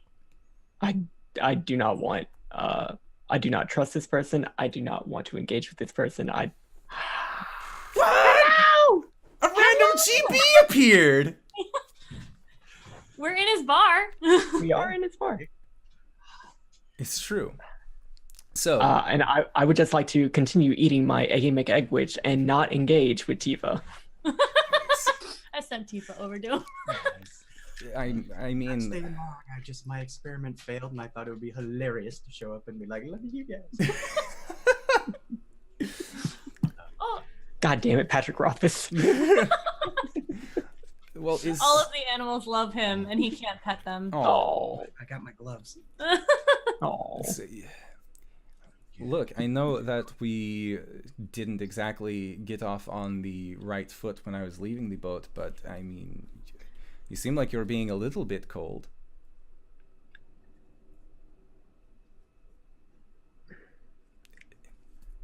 Do I know Tifa's name? Yes, as you guys had asked, who is that at least 3 times when referencing Tifa while on the boat. Look, Tifa, my party members decided that, even though that we had, saved you from a watery demise and Very thankful. and killed all of your former captors, everything, that you would be able to redeem a very, very important target for Arask to help you out, and that's fine. It was my very initial fine. target. Right, one that we dealt with, one that you got captured by, as far as we know. This is true. So forgive me if I don't take. Forgive me if I don't feel particularly great about you asserting yourself to a large portion of that bounty. But that's not why I'm angry right now. You're just not making it better. If it helps, It probably won't. I did give you the more expensive. Insight check. Yeah, you're an insider. 22. She seems like she's being earnest. I don't have the bounty to prove her otherwise. Great. Have you... Did you check out the potion? No. She just kind of nods and says, the heads, regardless of how much money they were, the potion was worth much more than that.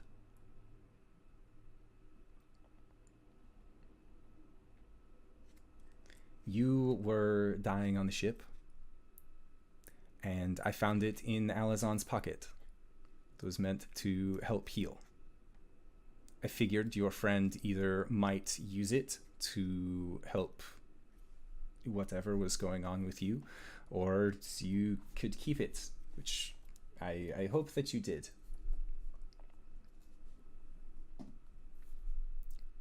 They aren't very cheap.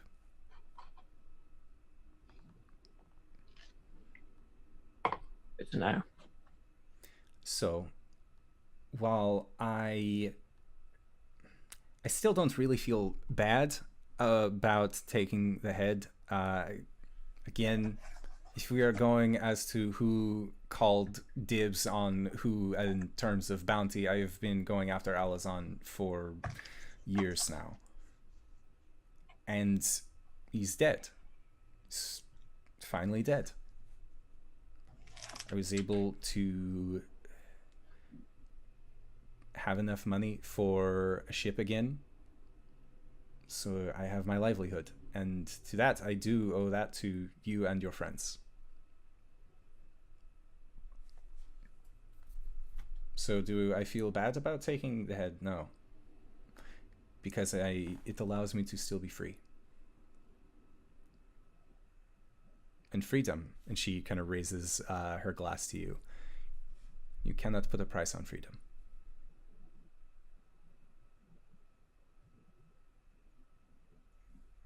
I'm just going to take a sip. I do not want to engage with Tifa. Okay. And she finishes her drink, sets it down, and says, like I said earlier, thanks for helping me come back to the mainland. Drinks, foods, everything you want at this bar is on me. So, thank you, Mr. Dragon. She kind of gives you a wink and then stands up and then begins walking away. Great. And Gwen, what are you doing during this time? Gwen is going to. Has anyone approached her at all regarding Blake? Arjhan, sorry. Yeah. At this point, no one has like approached you directly about it, but there definitely have been their fair share of looks at Arjhan sitting at the bar. Okay. Gwen is going to just get up on. She's gonna step up on it, not the table, but on the chair, and just say, "Shots, please, thank you." And then as soon as Tifa is done, she's like, "All right, get over here, girl. We're doing shots." And Tifa kind of making her way over, you see that she just has this big grin on her face, and she's like, you know, people usually start acting a lot more, a little crazier once we get a few shots in them, but we'll see where the night goes. And as she kind of sits down next to you, Gwen, as you're rubbing your hands and kind of getting into this conniving mind space, you hear a, "So is this seat taken?" And kind of pulling back the chair, you see a dwarven figure sit down at the table as well, and you recognize this figure to be Mugwort, a past lover of yours, and also a member of the Off Constantly group. And he says, "Yes, you called out to that we are doing shots, so I figured that we would do the shots together, yes?" Yeah, sure, whatever. It's hello, lady. And he kind of just like nods towards Tifa, and Tifa just kind of looks at him and just, "Do I know you?" And he says, "No, you don't know me you don't know me at all, but that's okay. Maybe we could possibly get to know each other." And she looks Dude, at I'm him right and just, here. "You can leave." And he just kind of like, "What do you?" And she just, "Go. Our accents are too similar. Get out." She just kind of waves him away, and he just kind of like looks like, "But I thought you called for shot." And Gwen, you kind of just give him this like, "Yeah, you can go, man." He just, it's, you know where to find. It was nice seeing you. And then he, I'll probably see you again later. No big deal. And he just stands up and then does the sad Charlie Brown walk away back to the Off Constantly group. That's cool. Tifa and I are gonna get drinks. Gwen's gonna hit on Tifa. We'll see how the night goes. Okay. And Caelum, that is around the time that you end up making your way back to the Grey Boar Tavern as well. And you see that Gwen is currently sitting, getting drinks with Tifa. Arjhan is at the bar, enjoying a drink to himself. And at this point, it is around the early evening. The sun has begun to set. And now there is just a layer of this very... it's like a warm summer evening where it's just this kind of light blue hue that is cast over everything, as well as with the help of lanterns and other torches that have been set up, you easily find your way to the Grey Boar Tavern. He waves to Gwen and Tifa, and then walks over to Arjhan, sits down, orders a iced tea. Okay. Yeah, and Greybeard is more than happy to give you this iced tea, as you had actually hooked him up with a pretty good recipe for it before you had left several days ago. So it's actually been steeped rather well and is very chilled. It's not sweet. It's not overly sweetened. Anyways, you can actually still taste the tea flavor in it versus it being just sugar. Sugar. Yeah. Good. All right, so as you are getting this drink, and Arjhan, you are also enjoying your drink as well, Eventually, this half-elven man, Zakir, he ends up coming up and sitting next to you, Arjhan. And he is kind of just holding his hand, and it looks like it's been quickly bandaged. And he says, "So, you're the dragon, I take it, from the small one's claims as well as Tifa's." Sure. What do they mean?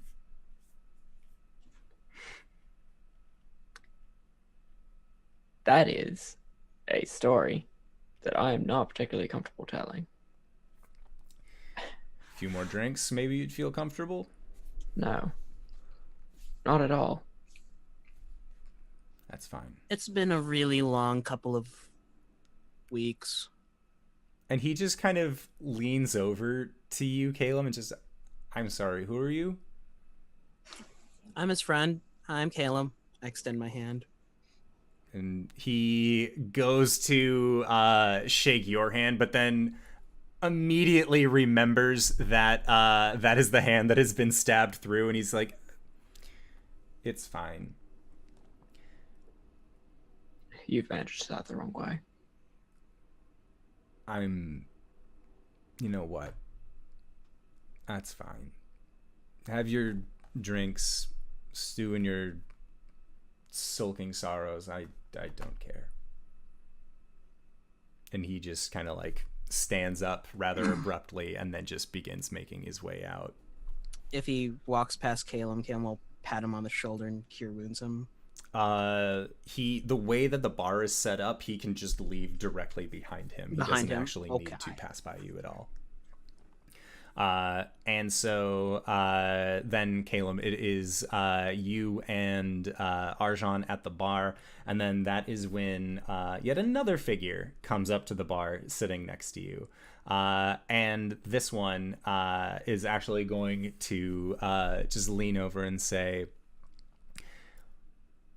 "So it's been a while." And it's Farron, your dear former mentor.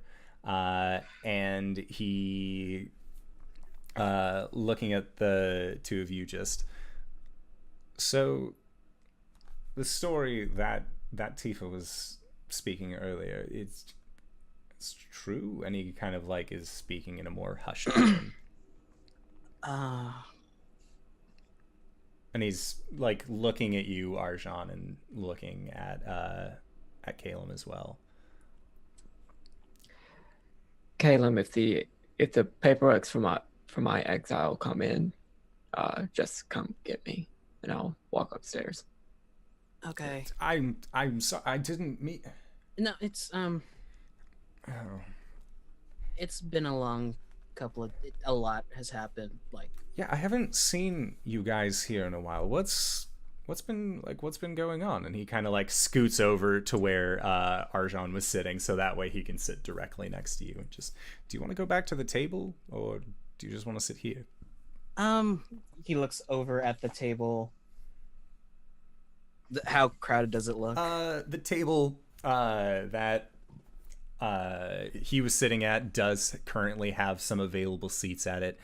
You can see that Prescott is currently, he has a drink that's in a very long, tall glass, rather than it being more of a shorter, squat kind of container. And Mugwort just looks like the saddest you have ever seen your friend, of just drinking out of this large mug. What happened to Mug? And then he, Farron motions back with his thumb. "Well, Gwen's having a good time without him. What do you think happened to Mugwort?" Oh.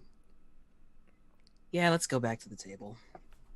All right. And as you do, Elisharis ends up greeting you as well and welcoming you back to the table. And Prescott looks up from what he's reading and then just immediately goes back to doing what he had been doing previously. He just doesn't seem to give you a whole lot of doesn't seem to pay attention. Indoor. Yes. Indoor. I gotta roll. So I'm gonna give y'all guys all a big hug. Yay! Oh, thank you, Yay! DD. Thank you. I'm Daddy actually- Warbucks, thank you for the raid. Woo! Yay! Good timing. Thanks, Daddy. Thanks, Daddy.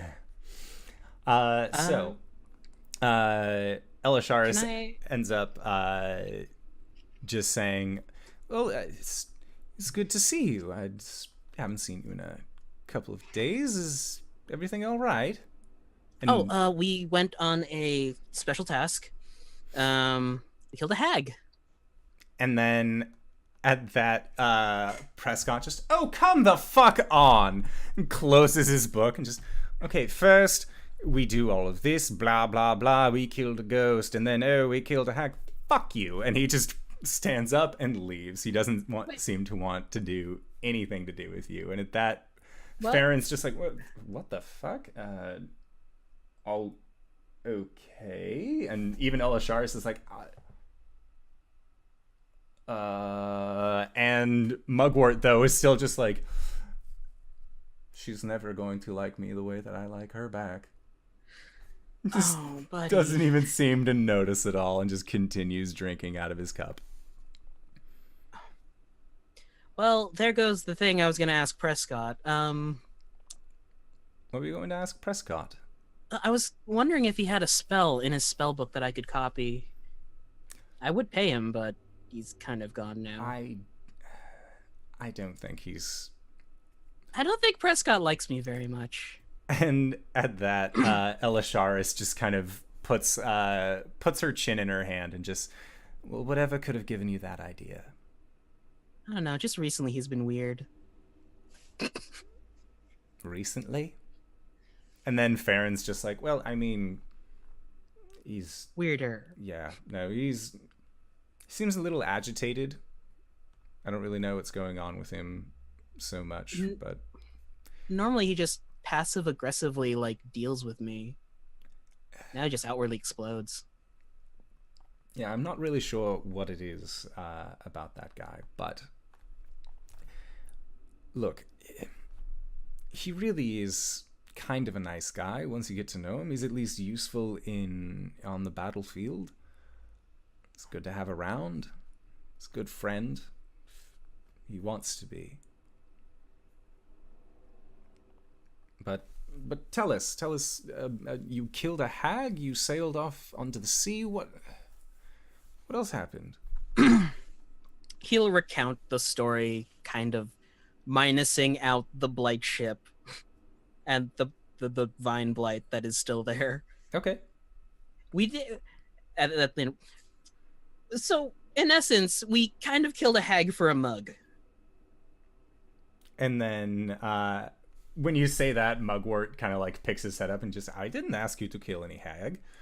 No, not for you, the container, the drinking thing. And he looks ceramic. at his cup, tilts his head, and Elisharis actually brings her hand up to her mouth, and she starts to giggle at the prospect of you having gone through all of this trouble just for a mug.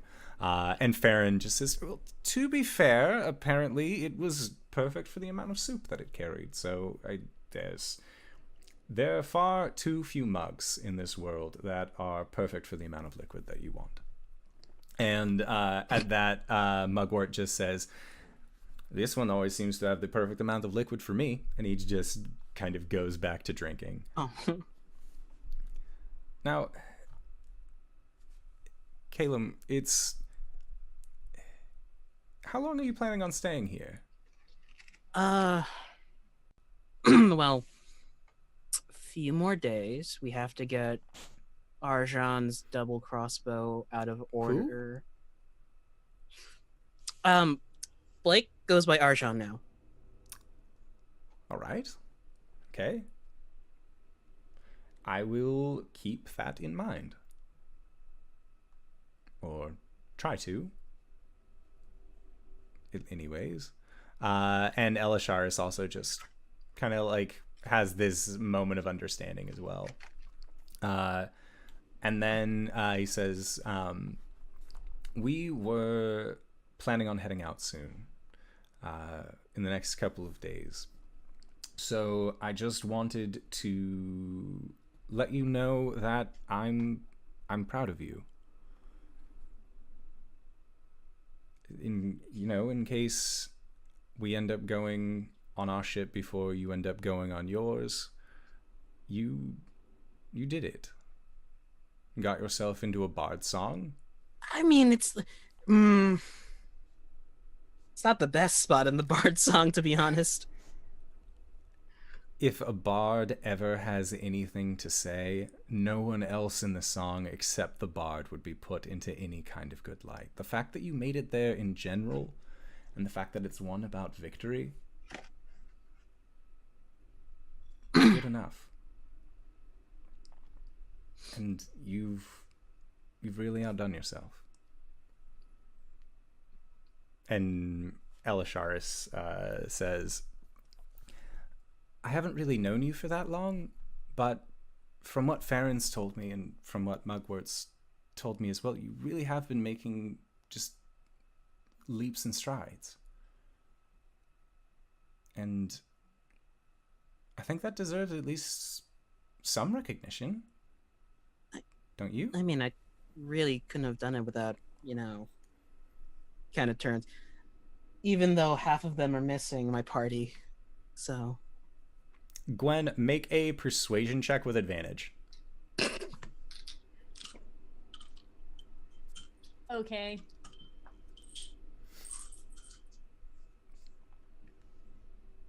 Tifa doesn't swing this way. No? Should it be a disadvantage? We'll just say it evens out. Okay. Persuasion? Yep. 11. Okay. Yeah, so Caelum, you look over and you see that Tifa and Gwen are just like, their faces are very close. They're not like actually like making out or anything like that. But it just seems like Tifa's just kind of whispering things into Gwen's ear, and you see that Gwen is kind of giggling to herself. And it seems like they are just in the process of schmoozing each other. And at that point, like, Mugwort looks over and just goes back to drinking. I'll pat him on the shoulder. One of these days, my heart will forget what it felt that night. I put my arm around.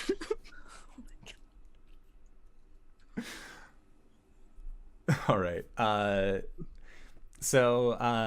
Yeah.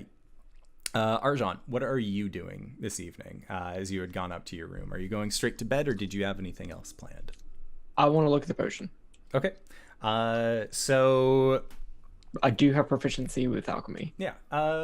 So over the course of an hour, make a survival check with advantage.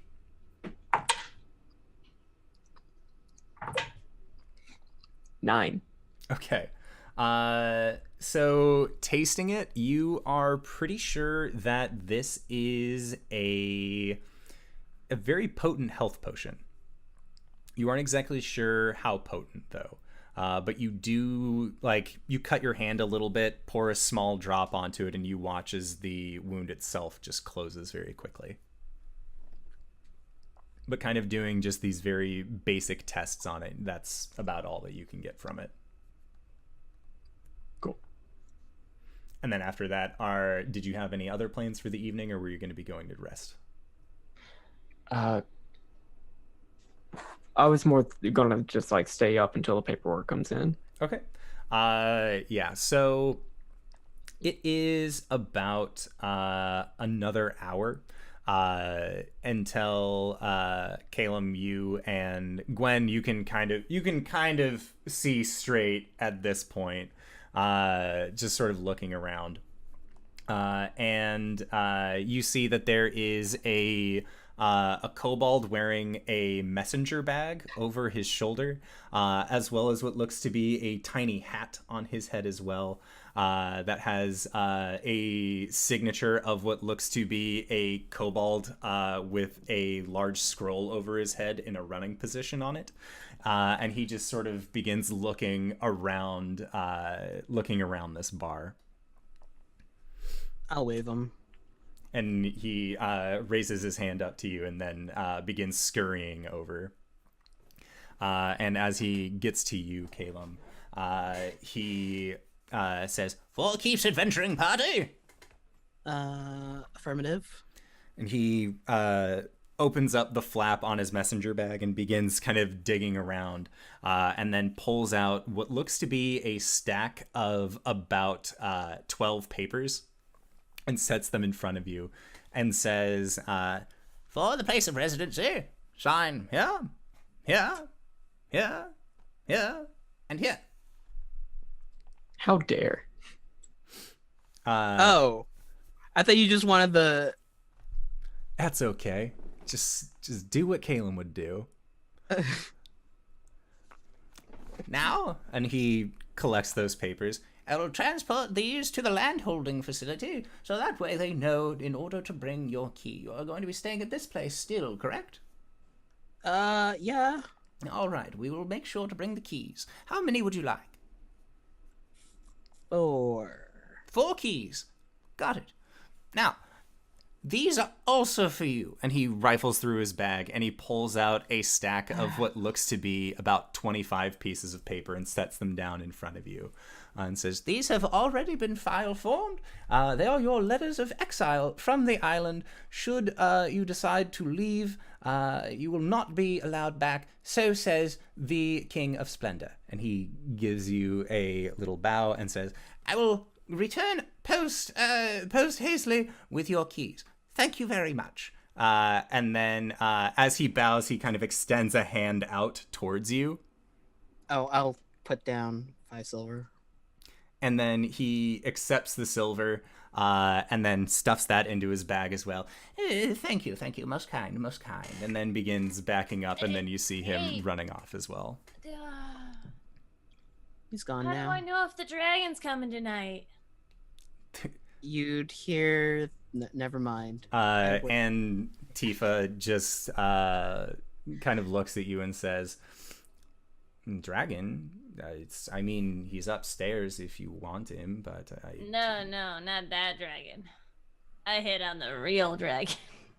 No. And she kind of like leans forward. He totally looked me up and down, and he said he liked what he saw. What does he even look like? I will describe him because I don't remember. Chris Stroud. Yeah, so thank you for the host, Sir Stalwart. Thank you. So as you describe him, she just kind of nods to herself and actually pulls out what looks to be a piece of parchment, and then also pulls out a piece of charcoal and just starts trying to draw this figure. And it ends up being a caricature of this figure that says, "I'm a dragon," and there's a little bit of like a fart cloud that's coming out of this figure's butt. She said he looked like this. Yes, you're so good at art, man. I'm so proud of you. And she says, "Well, thank you. I am here all week and then some if you are ever interested in caricatures or other arts." Cool. I guess I'll hang on to these until she's sober. and these until she's back. And Caelum, after you have taken these papers, Elisharis, Farron, and Mugwort all do a slow head turn towards you. "You're exiled? Until further But notice, you yeah. have a place of residence. I don't... Yeah. How We're does gonna turn that into a work?" shop. Mugwort just continues to drink. His cheeks are now getting noticeably rosier as he continues to drink. Apparently, even though we're banned from this place, we could still use it as a sort of, like, storefront, so we can kind of make some money on the side. Do you have somebody lined up who's going to actually work this? Maybe.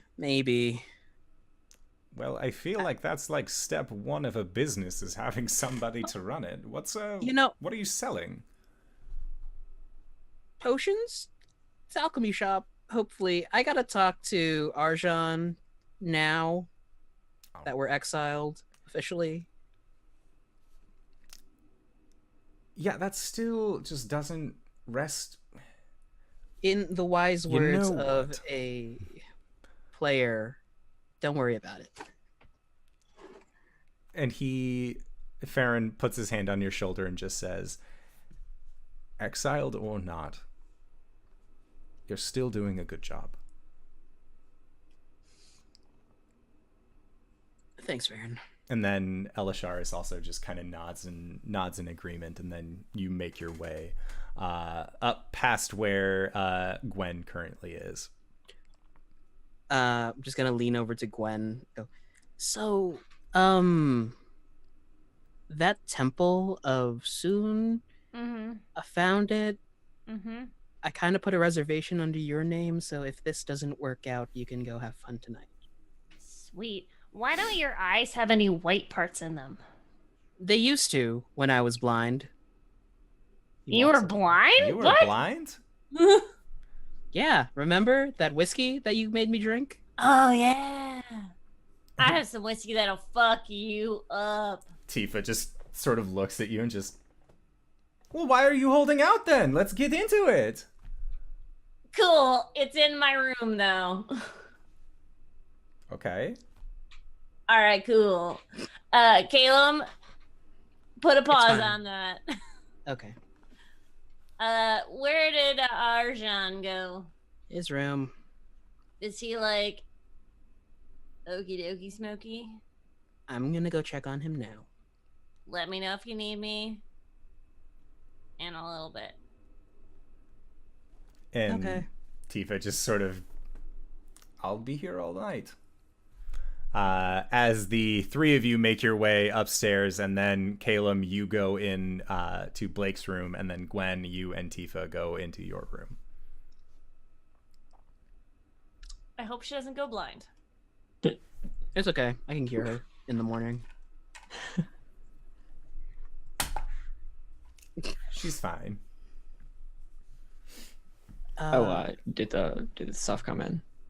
Yeah, I signed the paperwork for the house, so we can talk about that later. He'll be back with the keys. Okay. Here's your exile notice. I'm Yep. gonna hang on to Gwen and Cori's until Gwen is sober and Cori's back. Okay. What are we gonna do with it again? I don't know. I wasn't expecting things to move this quickly.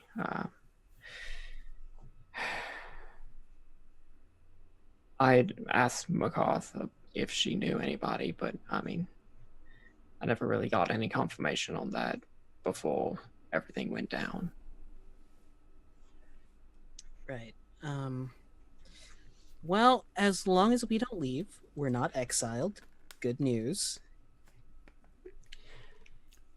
Bad news is we don't want to overstay our welcome. Right. Is that news? We knew about it. Sorry.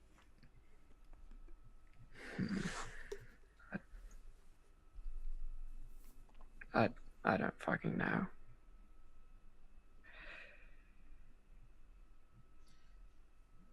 We'll figure it out, Arjhan. We always do.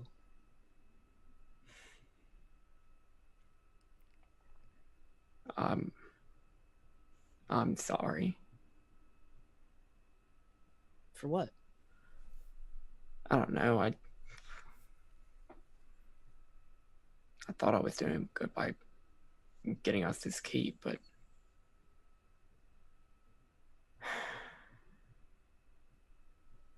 Araska's been good to us, and I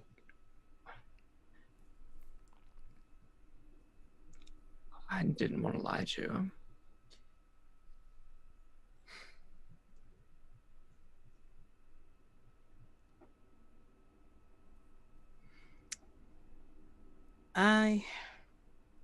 Honestly, I didn't mind.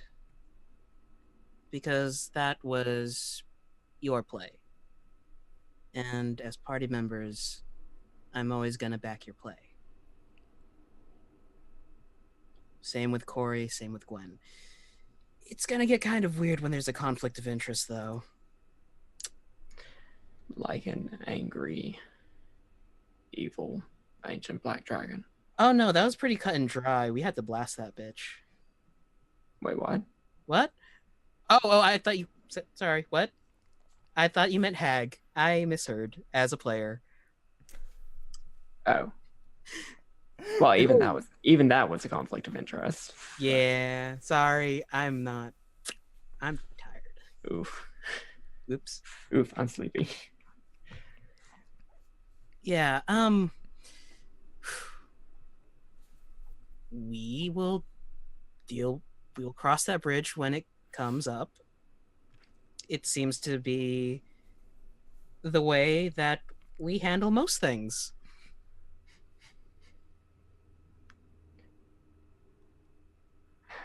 And if we have to burn that bridge when we get over that, okay. Though let's try not to burn it while we're still on that bridge. And Arjhan will actually laugh. How are you holding up? You know, there's a lot of information going on up here. Like, a lot. And I have some things to do tonight. Like I what? think it'll work out. We'll find out. What are you doing?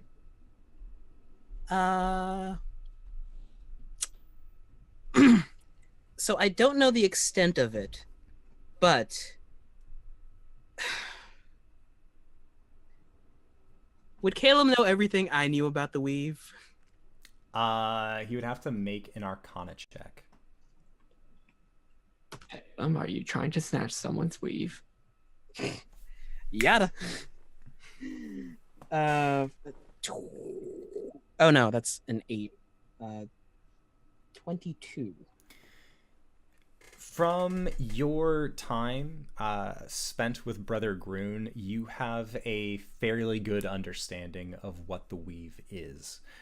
You have never tapped into it directly for anything before, but in terms of understanding what it is, you have a general idea of what it is. And that it is the kind of underlying essence of magic. So I've been having these like sessions with this stone giant in my mind every time I go to sleep, and he's been teaching me this language. Okay. And in essence, it's sort of like lets me tap into the very foundation of magic, but I don't know the extent. Like the weave? Yeah.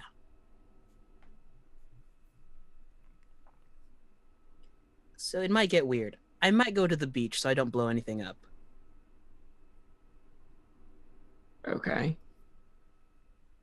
But yeah, there's a lot of information going on, a lot of processing. I'm getting through it. Do you need me to go with you? I think I'll be fine. I'm going with you. Okay. If nothing else, Talia knows about the weave. Oh, good. We can ask him. Caleb, make a perception check while you're here as well. I hit my phone with my metal ass dice ass. Oof. Oh no. Oofy, Is it Howie. okay? Oh, the dice is fine. Your I phone? should hope. Perception is 11. All right. You see kind of laying on the desk, or not laying on it, but like set up in a small stand, is this red potion that seems to have this kind of pulsing energy through it that Arjhan had been attempting to identify for a while. Huh. That's the potion Tifa gave us. Oh yeah, I still haven't been able to figure out what it is.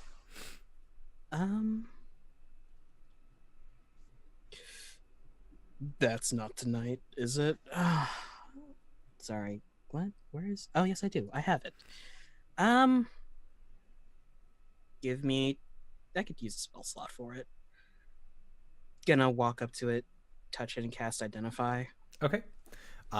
So as you cast Identify on this potion, In your mind's eye, you see that there are small lines of text that kind of just appear in only a way that you can really read. And as it does, you see that these runes kind of begin flittering until it comes into what you know to be common. And this is a potion of vitality.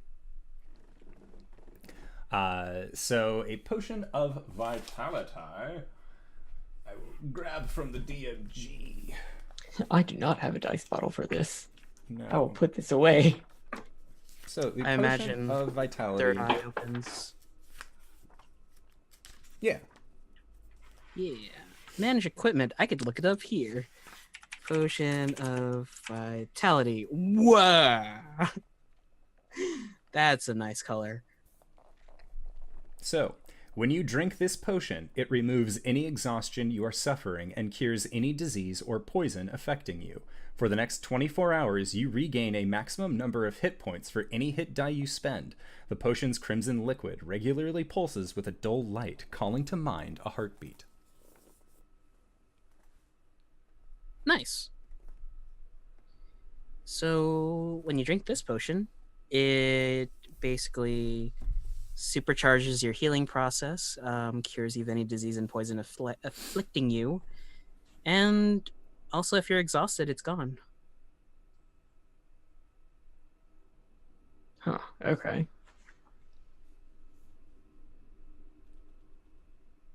Gotta be honest, I still would have preferred gold, but... This is actually very high level stuff, though. I need to keep reading that fucking alchemy book. If I were to color code this, I would know, right? Yeah. I would, like, from a scale of, like, green to, like, orange. This is, like, purple. So It's you would call this, like, very rare. I think that's... Yes. It's very rare. Okay, cool.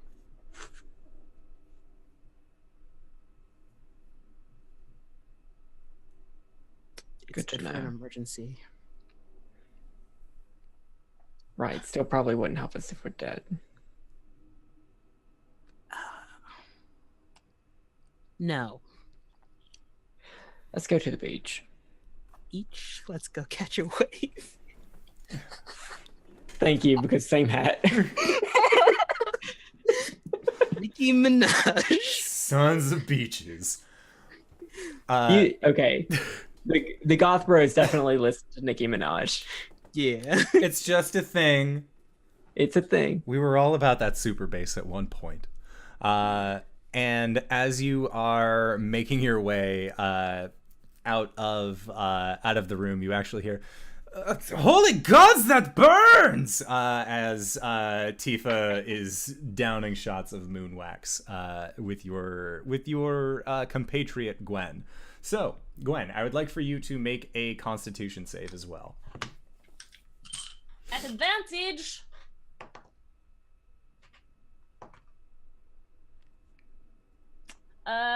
14. All right.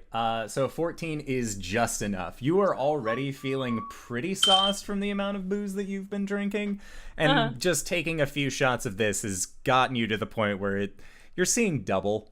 You're still able to stand and kind of hold your ground, but it's very difficult in order to do so. I'm tired. And Tifa says, looking at you, just, "I am still good to drink a little bit more. Do you mind if I keep having a few more shots?" How are you for the morning? I don't think I'm any good tonight. What? What? What are you... Did you... What? We weren't going... You're nice. Thanks. You're nice too. I don't think we're on the same page on this one. You know, why don't you... Let's get you tucked in. Okay. Okay? Mm. I am going to make sure that this Alcohol is out of your reach in case you Nah, I'm good. hurt yourself. Nah. No, Cori always makes me feel better in the morning. Where is your friend? She's bathing in the moonlight by the sea.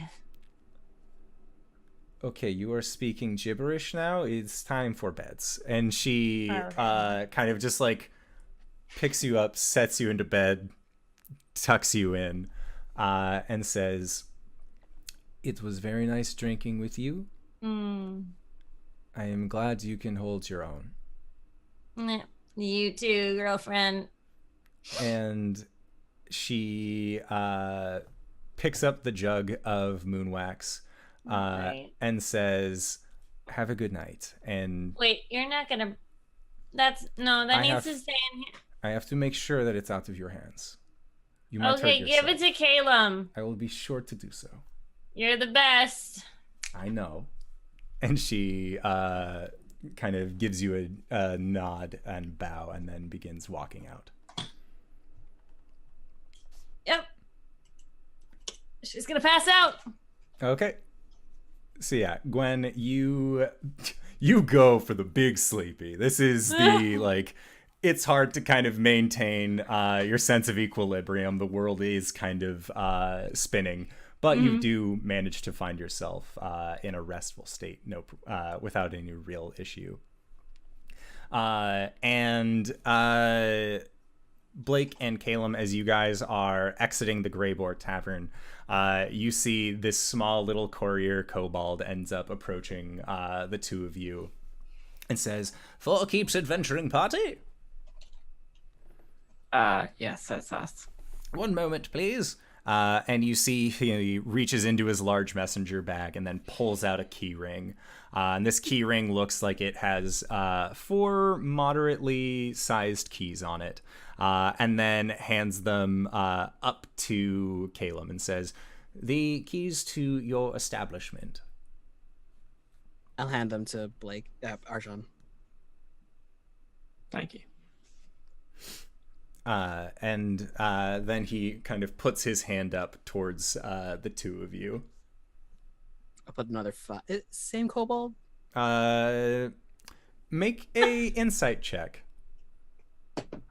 All kobolds look the same. All kobolds look the same. That's even with my. That's a 10. You're not sure. I have silver. He takes it. "Thank you, sir." Puts it into his bag and then begins scuttering off. And the two of you end up making your way through the town. And as you're going, I'd like for you both to make a perception check.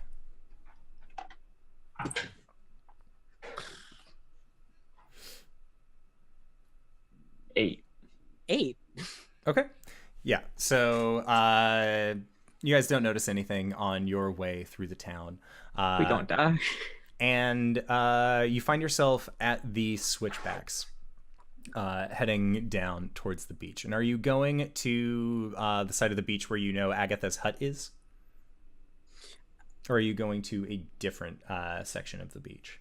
A different section of the beach. I don't want to disrupt them from anything and any bullshit to happen off of that, like, you're cheating sort of dealie. Okay. I'm kind of concerned that we're going to disturb the Blights if we go there, so I will also try to direct us away from there. Okay. Yeah, so you guys end up making your way to a beachhead that is far enough away from your Blight ship, as well as away from the Hag's hermit house. So you have found yourself on the beach, and it is a beautiful starlit night. There is a very nice, the moon is illuminating very nicely along the beachhead. And even though there aren't any torches or means of personalized illumination, Blake, you are having no problem, or sorry, Arjhan, you are having absolutely no problem, even with your lack of dark vision, to be able to see. It seems like just being out here is light enough for the two of you. All right. let's get to it, I guess. So I never really asked how this works.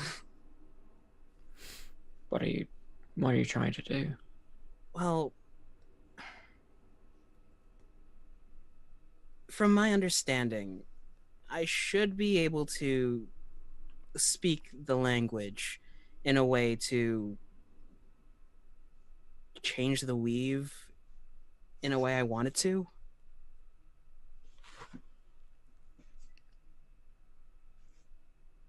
Correct? Tall, dark, and scary. This ring a bell? You do not get a response from Tarlane at this point. And what you would know, Caelum, is that right now you have the ability to overpower your spells as you cast them. But in order to actually change the way that the spells function, that is going to take time and research in order to do. Cool. So, currently, I guess I can basically overcharge the spells. So, like, if I took some damage right now, if I, like, cut my hand, you would be able to, like, super heal it? Like, supercharge it, yeah?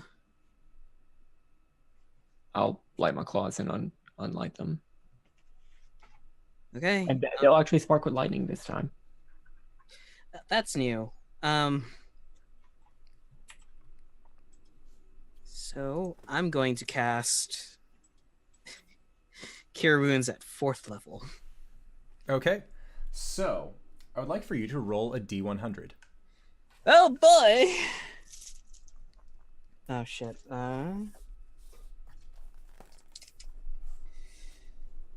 Let us pull that off. Yes.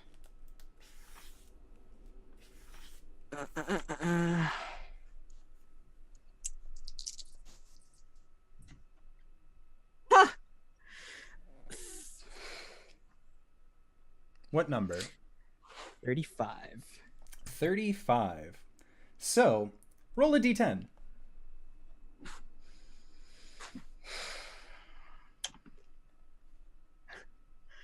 Nine.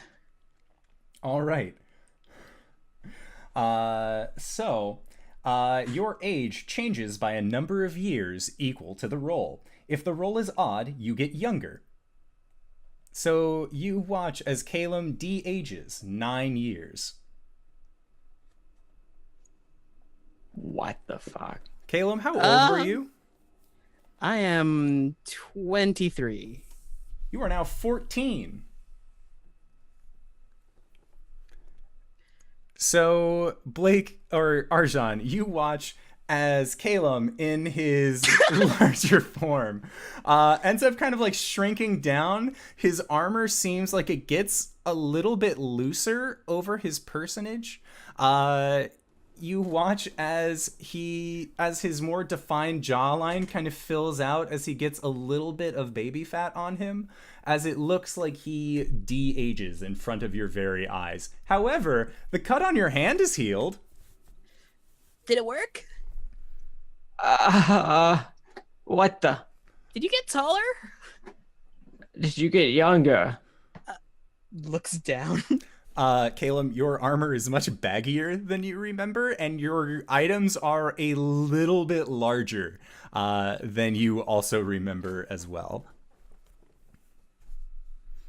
Oh god, you're a little child.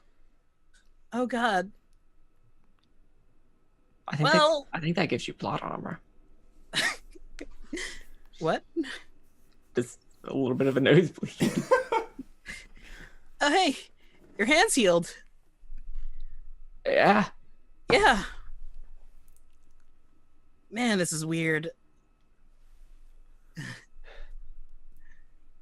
You cannot tell Coriander. Oh, I think she already knows.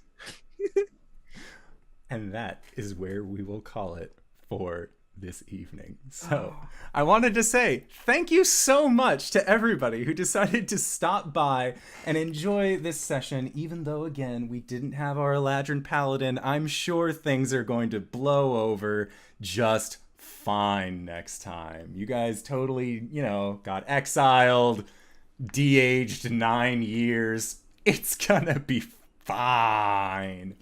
But speaking of everything being fine and dandy, RJ, where can we find you? What do you do? Is this permanent?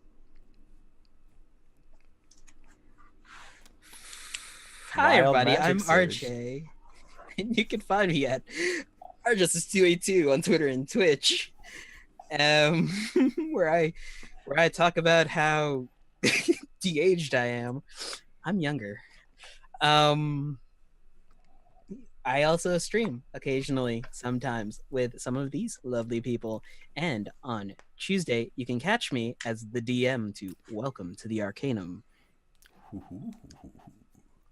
All right. here on this channel. Yes. LB. Oh my god. He's gonna be in so much trouble. I'm so excited. I'm LB. LBHackEmUp. You can find me on Twitter at LBHackEmUp.